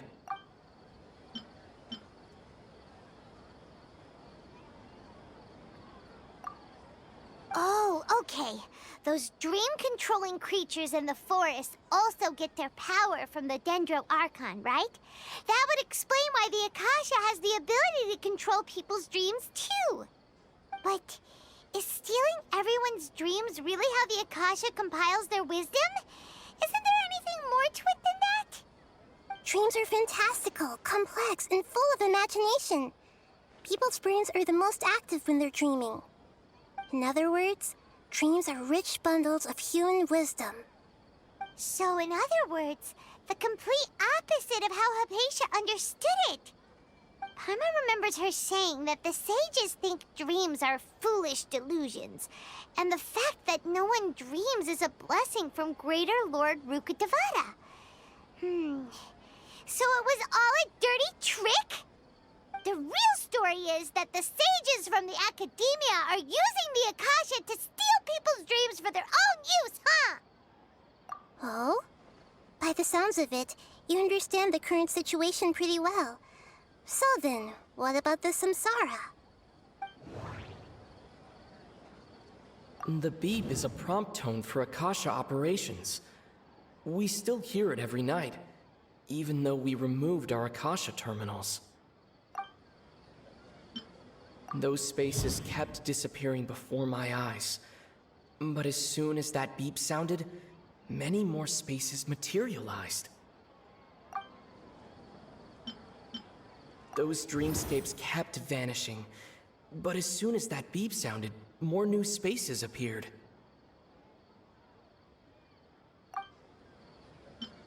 The Grand Sage said, "Go celebrate the birth of that god to your heart's content." Did he mean something more? My mind feels exhausted, even though I haven't done too much thinking. We've already experienced the Sub-Zeru's festival many times, and the day of the festival seems to...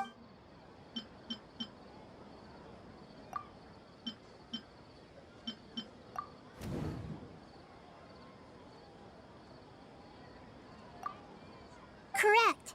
The Akasha is keeping each person's brain in a constant dream state, but also separating their consciousness from their own dream. Their disembodied consciousness is placed inside the collective dream of the Sub-Zeru's festival along with everyone else's, while their now vacant dreams are harvested by the Akasha. No one is any the wiser as another day passes in the dream, and so begins another samsara cycle. People wake up to yet another dream about the Sub-Zeru's festival. The dreams that belong to them are once again harvested by the Akasha, and so it continues. So, this is like a dream factory, and the Akasha is a dream harvesting machine. Did Paimon get that analogy right? Very good, Paimon. Using analogies well is an excellent habit to get into. Okay, so that beep we keep hearing is actually from our real-life Akasha terminals. Taking off our terminals in this dream doesn't do anything. All right, last question. Who am I? They say that alchemical divination is the Dendro Archon's divine revelation. So then, if Nahida has referred to herself as the moon...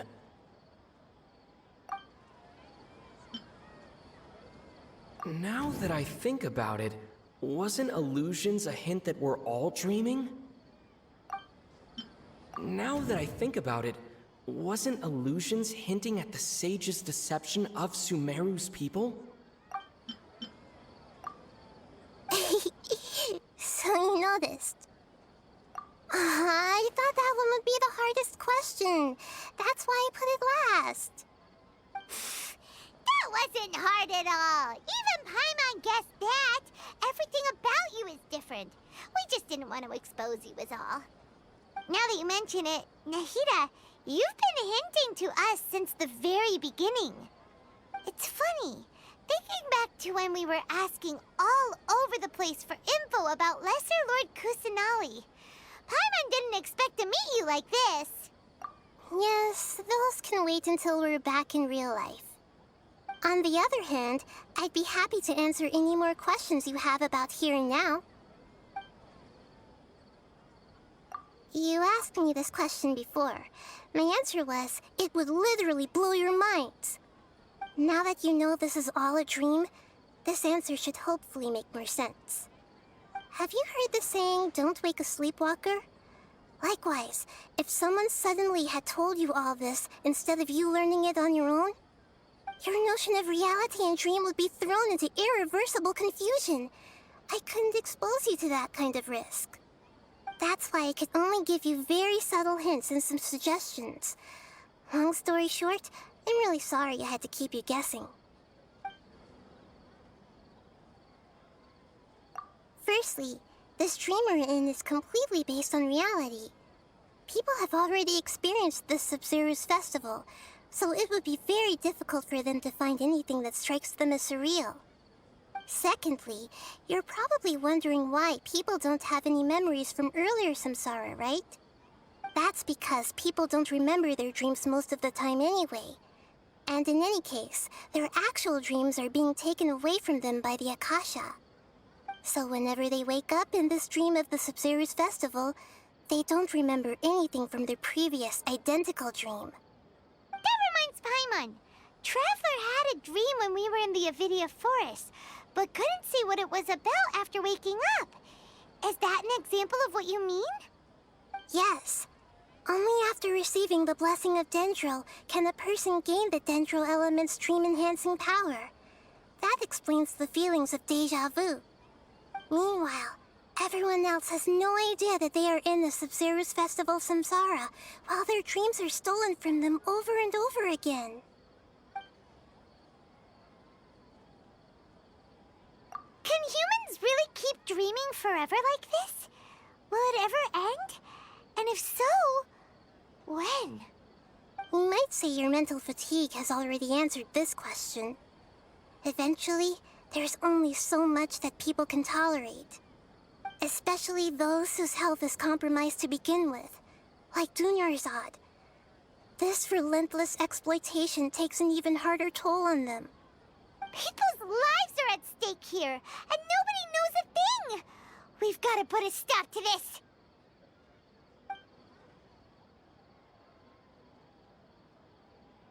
I know, right? Why did they have to base this dream on my birthday? Could it really just be a coincidence? Even you don't know the reason? Wow, now that's strange. The Academia sages are determined to harvest lots of dreams in a short time, no matter the cost. They have to be up to no good. Unfortunately, I don't know anything about it. Traveler, do you have any information? Those spaces remind me of dreams. Like the one I had in the Avidia forest. Except these have no sign of human presence. The Grand Sage said, "Go celebrate the birth of that god to your heart's content." Did he mean something more?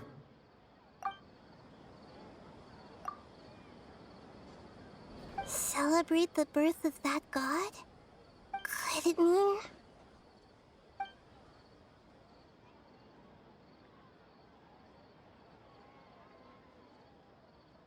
I know, right? Why did they have to base this dream? Even you don't know the reason? The Academia sages are... Traveler, do you have any information? Okay, Nahida said the Akasha relies on the power of a gnosis to operate, as it is the manifestation of the God of Wisdom's power. It compiles the wisdom... That doesn't sound right. That doesn't sound right. The Grand Sage said, "Go celebrate the birth..." Celebrate the birth of that god? Could it mean... deceiving the people of Sumeru with no regard for their safety? No matter what they're trying to do, this is unforgivable. After we end the Sumeru's festival samsara, we have to look into them. How can the sages of the Academia do this behind their archon's back? This is ridiculous!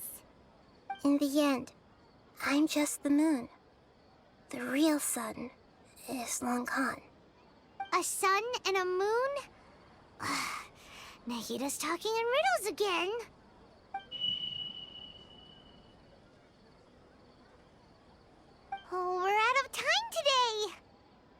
tell you how to break free of the samsara tomorrow. See you then.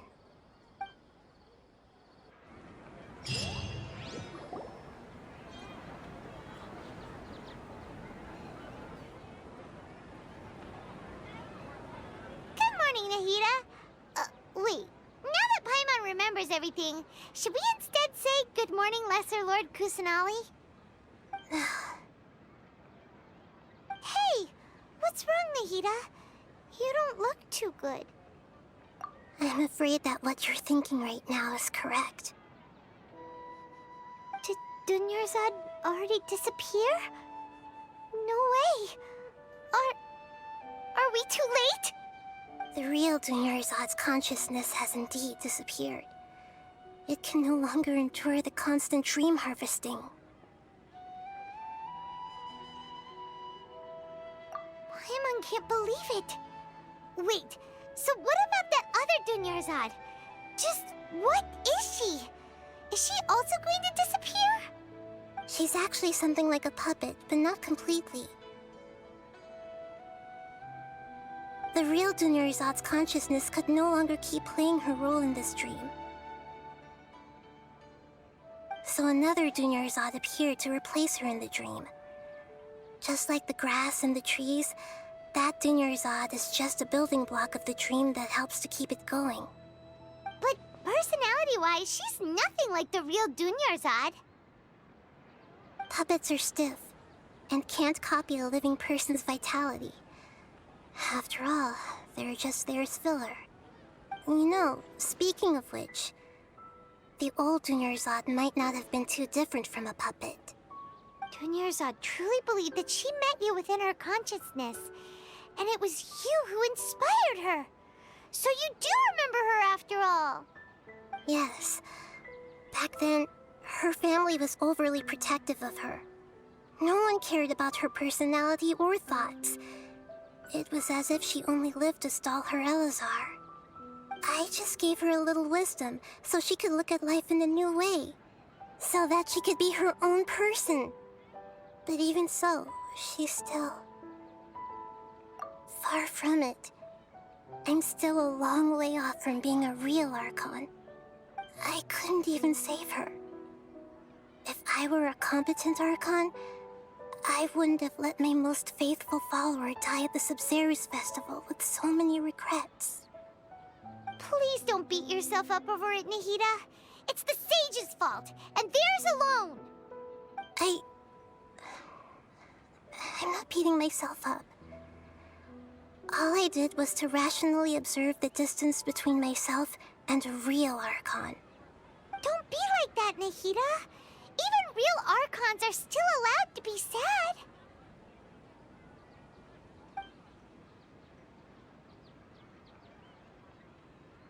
To prevent more tragedies like this, we must end the samsara as soon as possible. Great, but how do we do that? Although the Sub-Zero's festival dream is under the Akasha's control, only humans can dream. Even the Akasha is unable to create them. That means this dream belongs to a host who created it.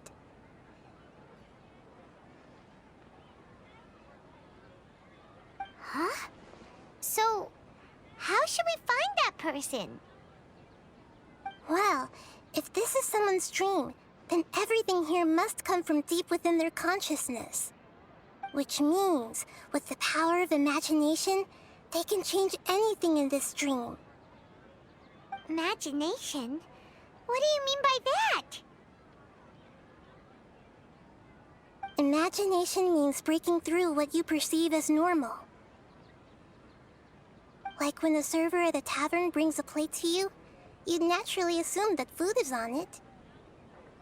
However, if you're the dream's host and you become aware that you're dreaming, when you imagine gold and more on the plate, the dream will respond in kind, and the server really will bring you gold and mora. But right now, our host is unaware that this is a dream. No matter how many times they're served, it will always be food. Find some way to make that person realize that they're dreaming. Usually, once that happens, the person will wake up and the dream samsara will be broken. How are we going to question, though. If it could be anyone, it'd be like looking for a needle in a haystack. And even if we did find them, how are we supposed to make them realize they're dreaming? After all, like you said, don't wake a sleepwalker. It's extremely difficult, yes. But the only ones who can do it are you two. Remember, everything you've achieved up to this point has all been for the sake of finding the host and ending the samsara. As for me, during this time, I'll be out of town. Out of town? Are you going to that place full of dreams where the Traveler went? Yes. I want to try something. There must still be a small wisp of possibility. Hurry and go. Dreams are supposed to be fantastical, romantic, and full of pleasant surprises. Unnecessary things like this samsara need to end. Paimon's still a little upset that we've come this far only for Dunyarzad to... She was such a good person, with such a simple wish. But fate was against her. Yeah, saving Dunyarzad is what kept us going this whole time. But we mustn't lose hope, Traveler. Dunyarzad would definitely want to see us save everyone else. So let's break the samsara for her sake. Paimon's wondering, do you think the sages would get one of their own to be the host of this stream? Feels like it would be easier to control it that way, no?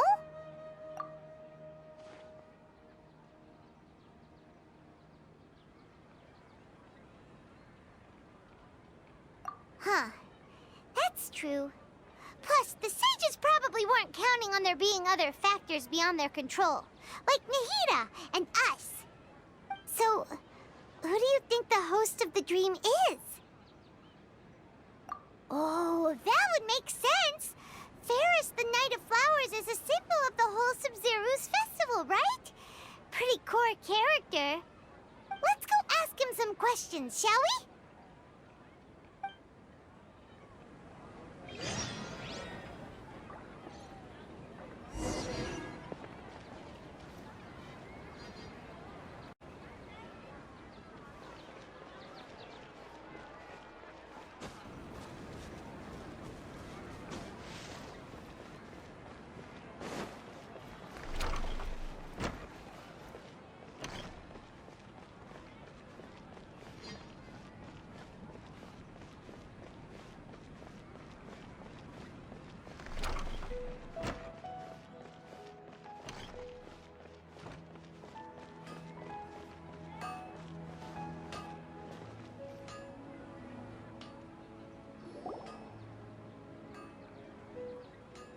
You're back. You left in a hurry last time. Is everything okay? Everything's fine, just... it's a little hard to explain. Would you mind taking part in a little experiment with us? An experiment? That came out of nowhere. I'm listening, though. What do you need me to do? Could you... make a wish? You want me to make a wish? Is that a new Sub-Zeru's festival tradition or something? Less questions, more wishing! Okay. My wish. Okay. I'm a little nervous saying this out loud, but I want Miss Dunyarzad to be happy. Oh. I noticed earlier that she looked a bit down, and she wasn't really talking to anyone. She just doesn't seem like herself. She's always so gentle and kind, and all the kids love her. I've also wondered if the reason she asked me to be Fairest Knight of Flowers is because I'm special to her, or something. So, you have a crush on Dunyarzad? Oh, is it that obvious? After what I just said, I guess it is. When she placed the hat of the Knight of Flowers onto my head, she said to me, I want everyone to have a happy Sub-Zero's festival. What she didn't realize was that I'm not that interested in how everyone else feels.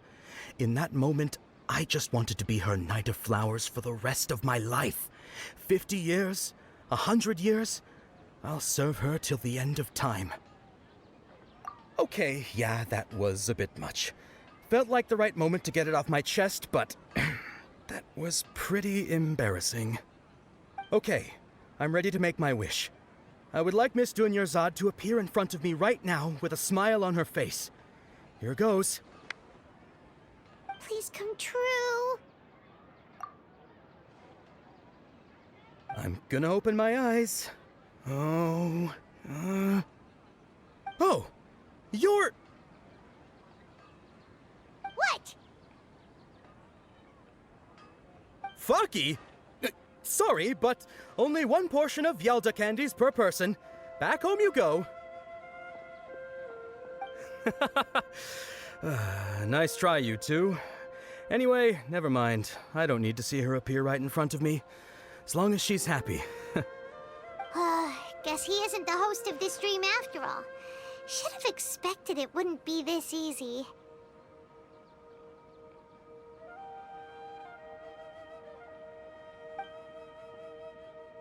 It seems like everyone who knows Dunyarzad loves her, but none of them has any idea that she...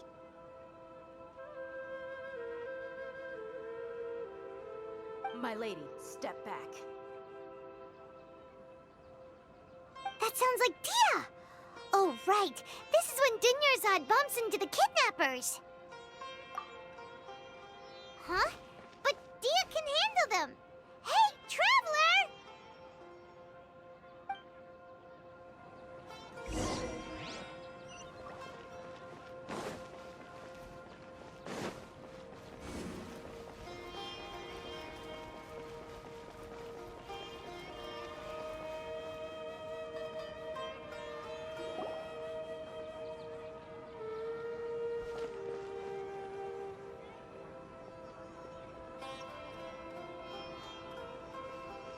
Oh, it's you. Great timing. Please take... Hey, this is my job. The homie Yannis pay me, not you. You... fine, alright. Knock yourself out. Why are you so worked up anyway? It's not like I don't trust your fighting skills. Anyway, watch yourself.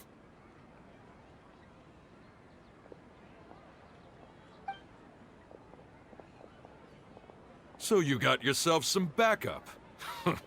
Suit yourself. You're going down.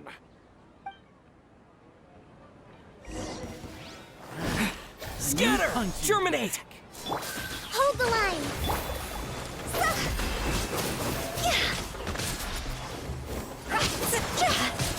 Neat. I'll be back. Go!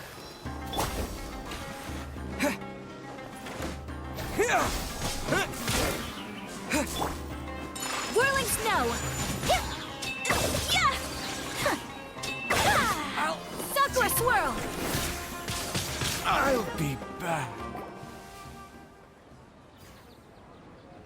Traveler, were you just taking your anger out on those guys? You and Nahida both. Dunyarzad wouldn't want to see you two like this. Oh, and speaking of her, Paimon just remembered something. Remember how during the first Sub-Zero's festival, before the Samsara started, we came here with Dunyarzad because she wanted to pick something up? She said it was because she had forgotten something. Okay, so Paimon's memory is working so far. Anyway, Paimon also remembers that she is staying somewhere around here. She pointed it out to us the night before the Sub-Zero's festival. Yeah, even if it's only a tiny clue, it'll probably still help us more than this needle in a haystack search.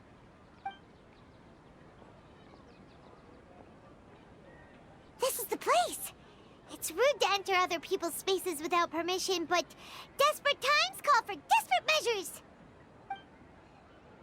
Hey! The windows are unlocked! Okay.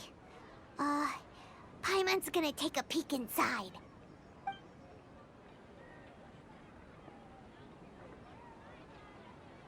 This was only a temporary residence, so there was pretty much nothing inside except this book on the table. Should we open it?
Wow. Dunyarzad wrote all of this. Sounds like she was always thinking of us even while we were away. Even though she was also busy preparing for the Sumeru's festival and had all her health problems to worry about. She must have wanted to give this to us as a gift on the day of the Sumeru's festival, right? If we hadn't found this book, we never would have known. But now that we know, we can't even thank her. Hey! Where are you off to now?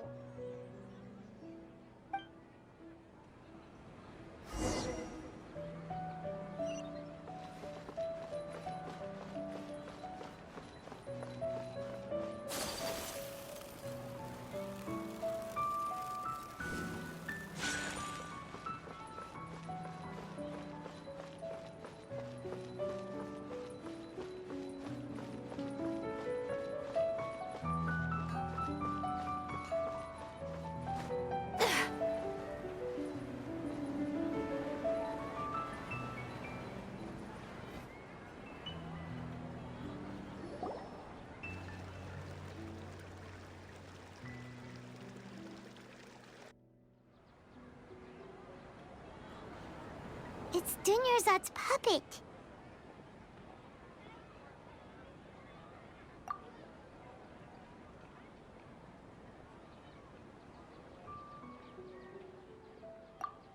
Traveler?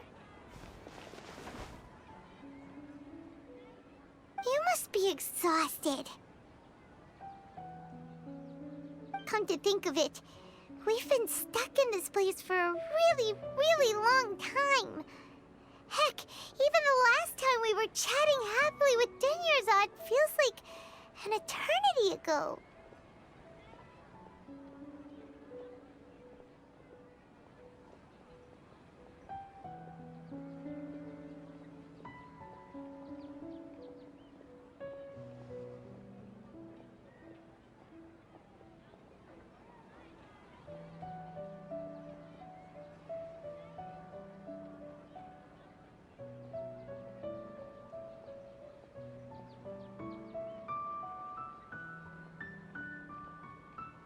Paimon still remembers when we were sitting here, and the way her eyes sparkled when she talked about Nilu's dance of Sub-Zerus. There will always be frustrations in life, but I know that the point of living is not to leave behind any regrets.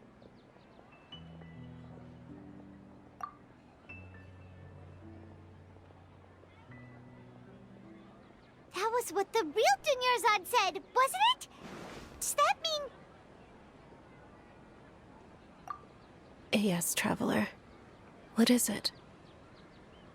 Oh, so she's still just a puppet. But just now, how come... What? Where are we going this time?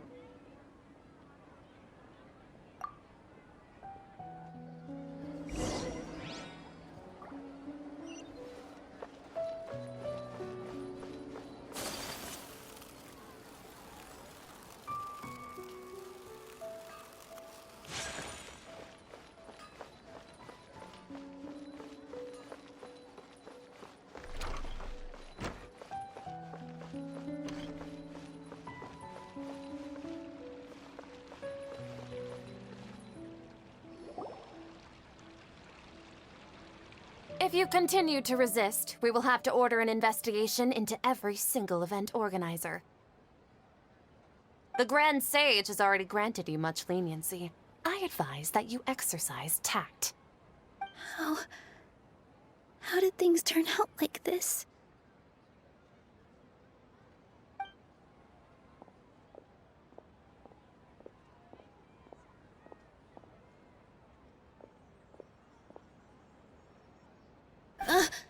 Traveler? You don't have to get involved.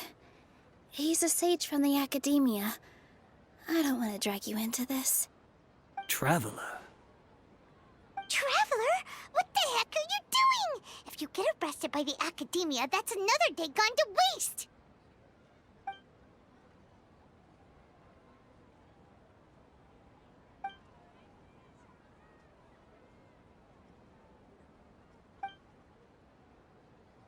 Wait, they're not reacting. Have they been scared stiff? Oh, of course! If this is the sage's plan, they wouldn't put themselves through this.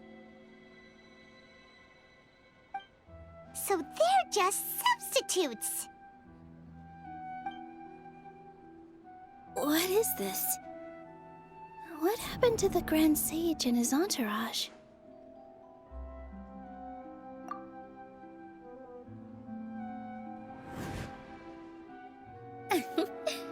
Like I said, they symbolize the goddess of flowers.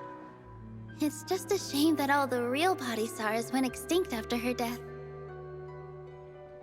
Yes. The Greater Lord brought forth new Padisaras in memory of the goddess of flowers. But she ultimately could never truly replicate that beautiful shade of purple.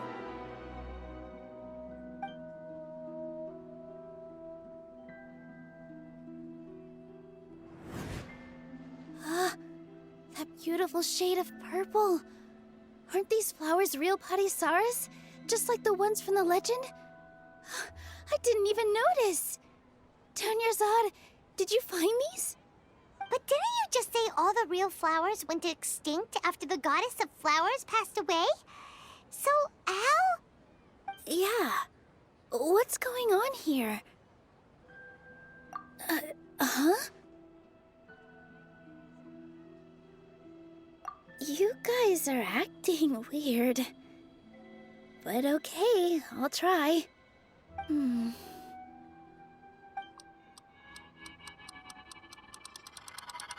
Hey!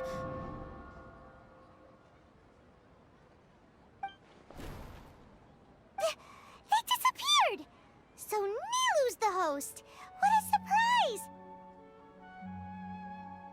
Purple Padisaras don't exist in the real world anymore. But in Nilu's subconscious, they can appear as decorations on the stage. It's just like the example Nahida told us. People assume there will be food on a plate, and Nilu assumed there would be real Padisaras in the flower pots. So when you saw the flowers, you instantly knew it was Nilu? But if we want to end the samsara, we need the host to become aware that they're dreaming. How should we make Nilu realize that? Am I dreaming? Huh?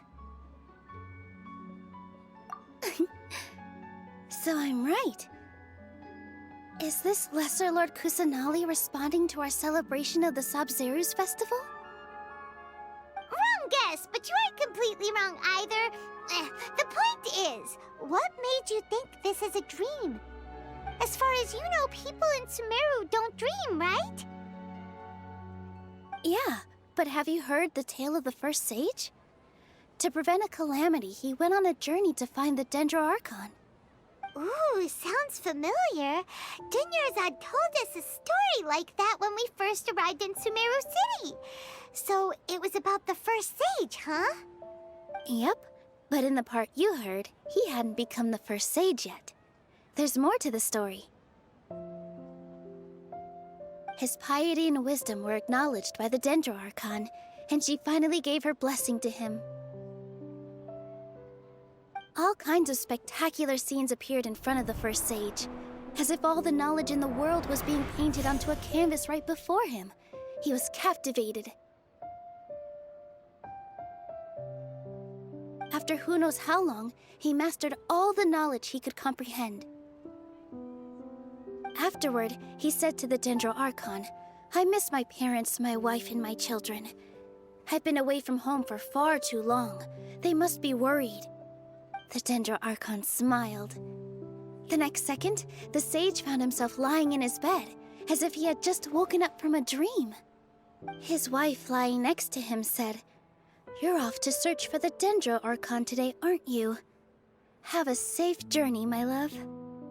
In the end, the first sage took care of many disasters in Sumeru City and founded the academia. What a happy ending. So, the first sage was dreaming ever since the beginning of the story? He never went on his journey? Yes, but his faith and determination were conveyed to the dendro archon, so she blessed him in the form of a dream. Paimon understands where you're coming from now. That's a really interesting connection. But we really gotta wake up soon, like the sage in the story. I see.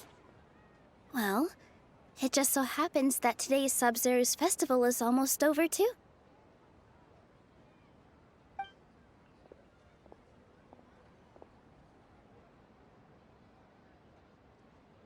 Since we're in a dream, let's make this final dance of Sub-Zero's as beautiful as we can.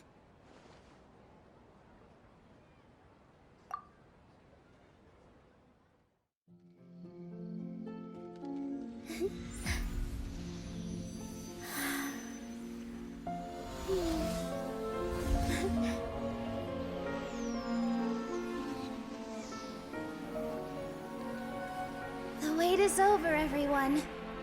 I dedicate this to our god, the dance of Sub-Zero's.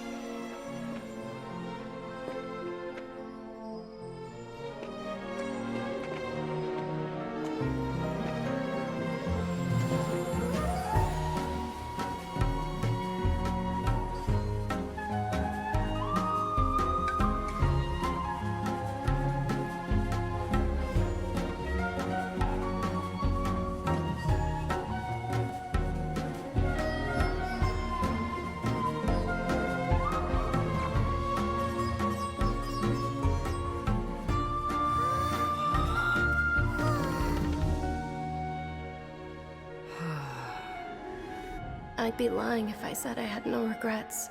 I would have loved to see Milu's dance.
Traveler. Oh, Paimon feels like she's been asleep for the longest time. Paimon's head feels super heavy. Did we oversleep? Do you even remember going to sleep last night? Paimon thinks it was after the Sumeru's festival. The Sumeru's festival! Have we finally escaped from the Sumeru samsara? Quick! Take off your Akasha terminal!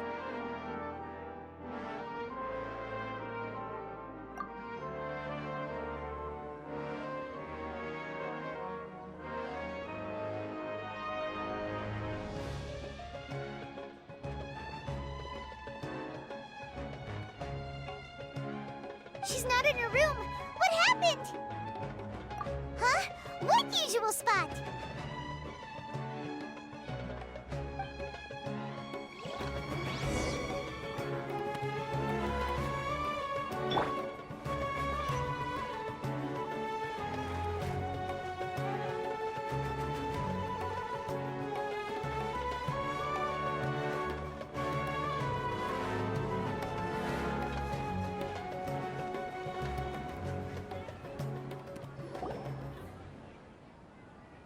Well done, Traveler and Paimon. And thank you, Dunyarzad, for organizing the Sumeru's festival for me. I'm sorry, who are... Dunyarzad! You're okay! Oh, don't scare us like that! Oh, Traveler Paimon. I have something amazing to tell you. I just had a dream. And I saw Nilou performing the dance of Sumeru's.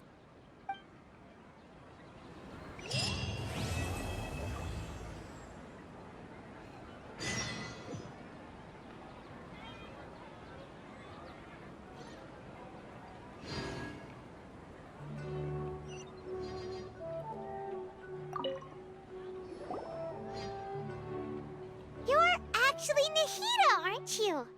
Paimon felt like Catherine was acting weird when we met at the Sumeru's festival. And Dunyarzad, did you save her?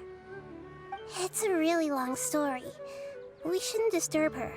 Her consciousness is still weakened. Let's chat somewhere else. How about by the Traveler's favorite bench?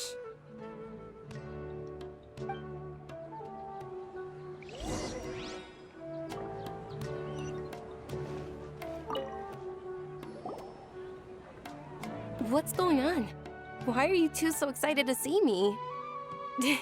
Hasn't it only been a night?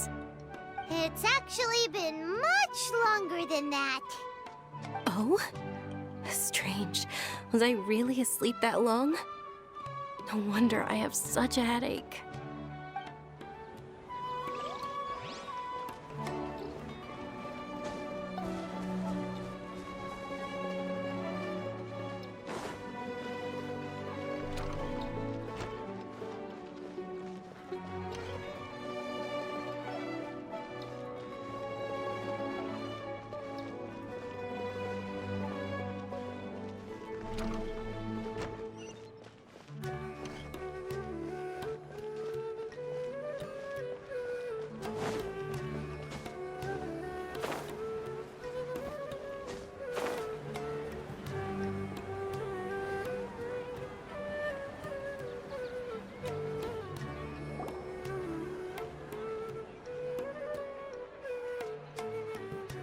Let's talk about Dunyarzad first. It's such a relief that she's all right. After we parted on the last day of the Sumeru's festival, I left the city and saw what the Traveler had described. Among the countless dreams, I found one that was growing fainter and fainter. This proved my suspicion. Once Dunyarzad could no longer bear the Akasha harvesting her dreams, her consciousness began to dissipate. But this also meant it escaped the Akasha's control. Such a small fragment of consciousness can't last for very long, though. It will return to its original dream, where both will gradually fade until they completely disappear. I used all the power I had to keep her dying dream alive as long as possible. But it still wouldn't have lasted for much longer if it hadn't been for you two breaking the samsara. So it looks like we did manage to save Dunyarzad in the end. And not a moment too soon. Huh? Why are you two smiling so happily? I thought you'd be so moved that you'd start crying. I need to spend more time observing human emotions. Both are fine. Everyone reacts differently. All right. You two must have a lot of other questions for me, right? After all, you saved my faithful believer. As your reward, I will answer any and all questions. At the Avidia forest, there was this incense that made the traveler fall unconscious and dream of a huge tree and a red sky. You also heard someone's voice, right? It said world and forget me. Yeah, so you do know! We've been wanting to ask you what that was about, and if the red sky was related to Conria. It seems like the traveler established a connection to Irminsul. That was a message left by Greater Lord Rukkhadevata's residual consciousness in Irminsul. Perhaps her last memory before she died. As you two probably know, Greater Lord Rukkhadevata disappeared after the disaster in Conria. The timings of these events do line up, so your suspicions are reasonable. A message from Greater Lord Rukkhadevata? We thought it was from the Scarlet King. The Scarlet King? That god who died even longer ago? Some present-day desert dwellers still worship him. You probably just heard some of their conspiracies. Okay, so what does the message mean?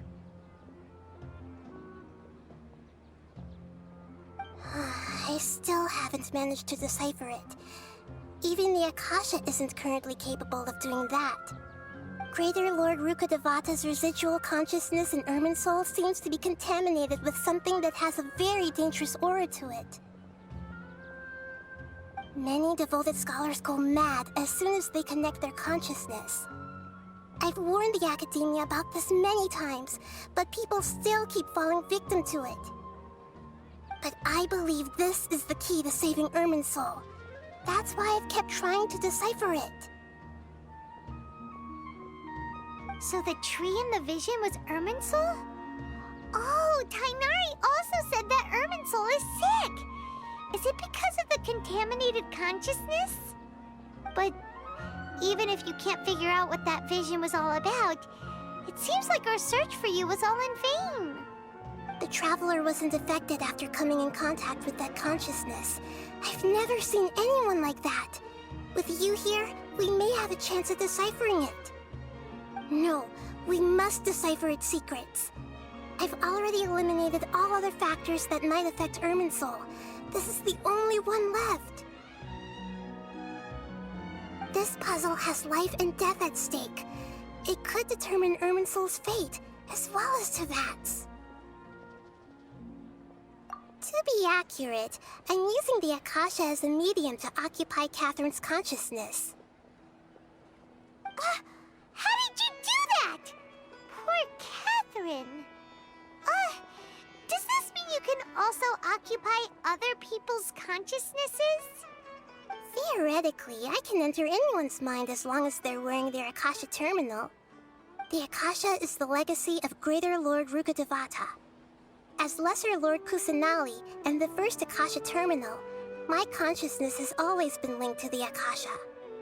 I've always respected my people's free will, so I've never actually occupied their consciousness. When necessary, I just borrow this bionic Snezhnayan puppet. Hold on. Did we just learn some deep, dark secret?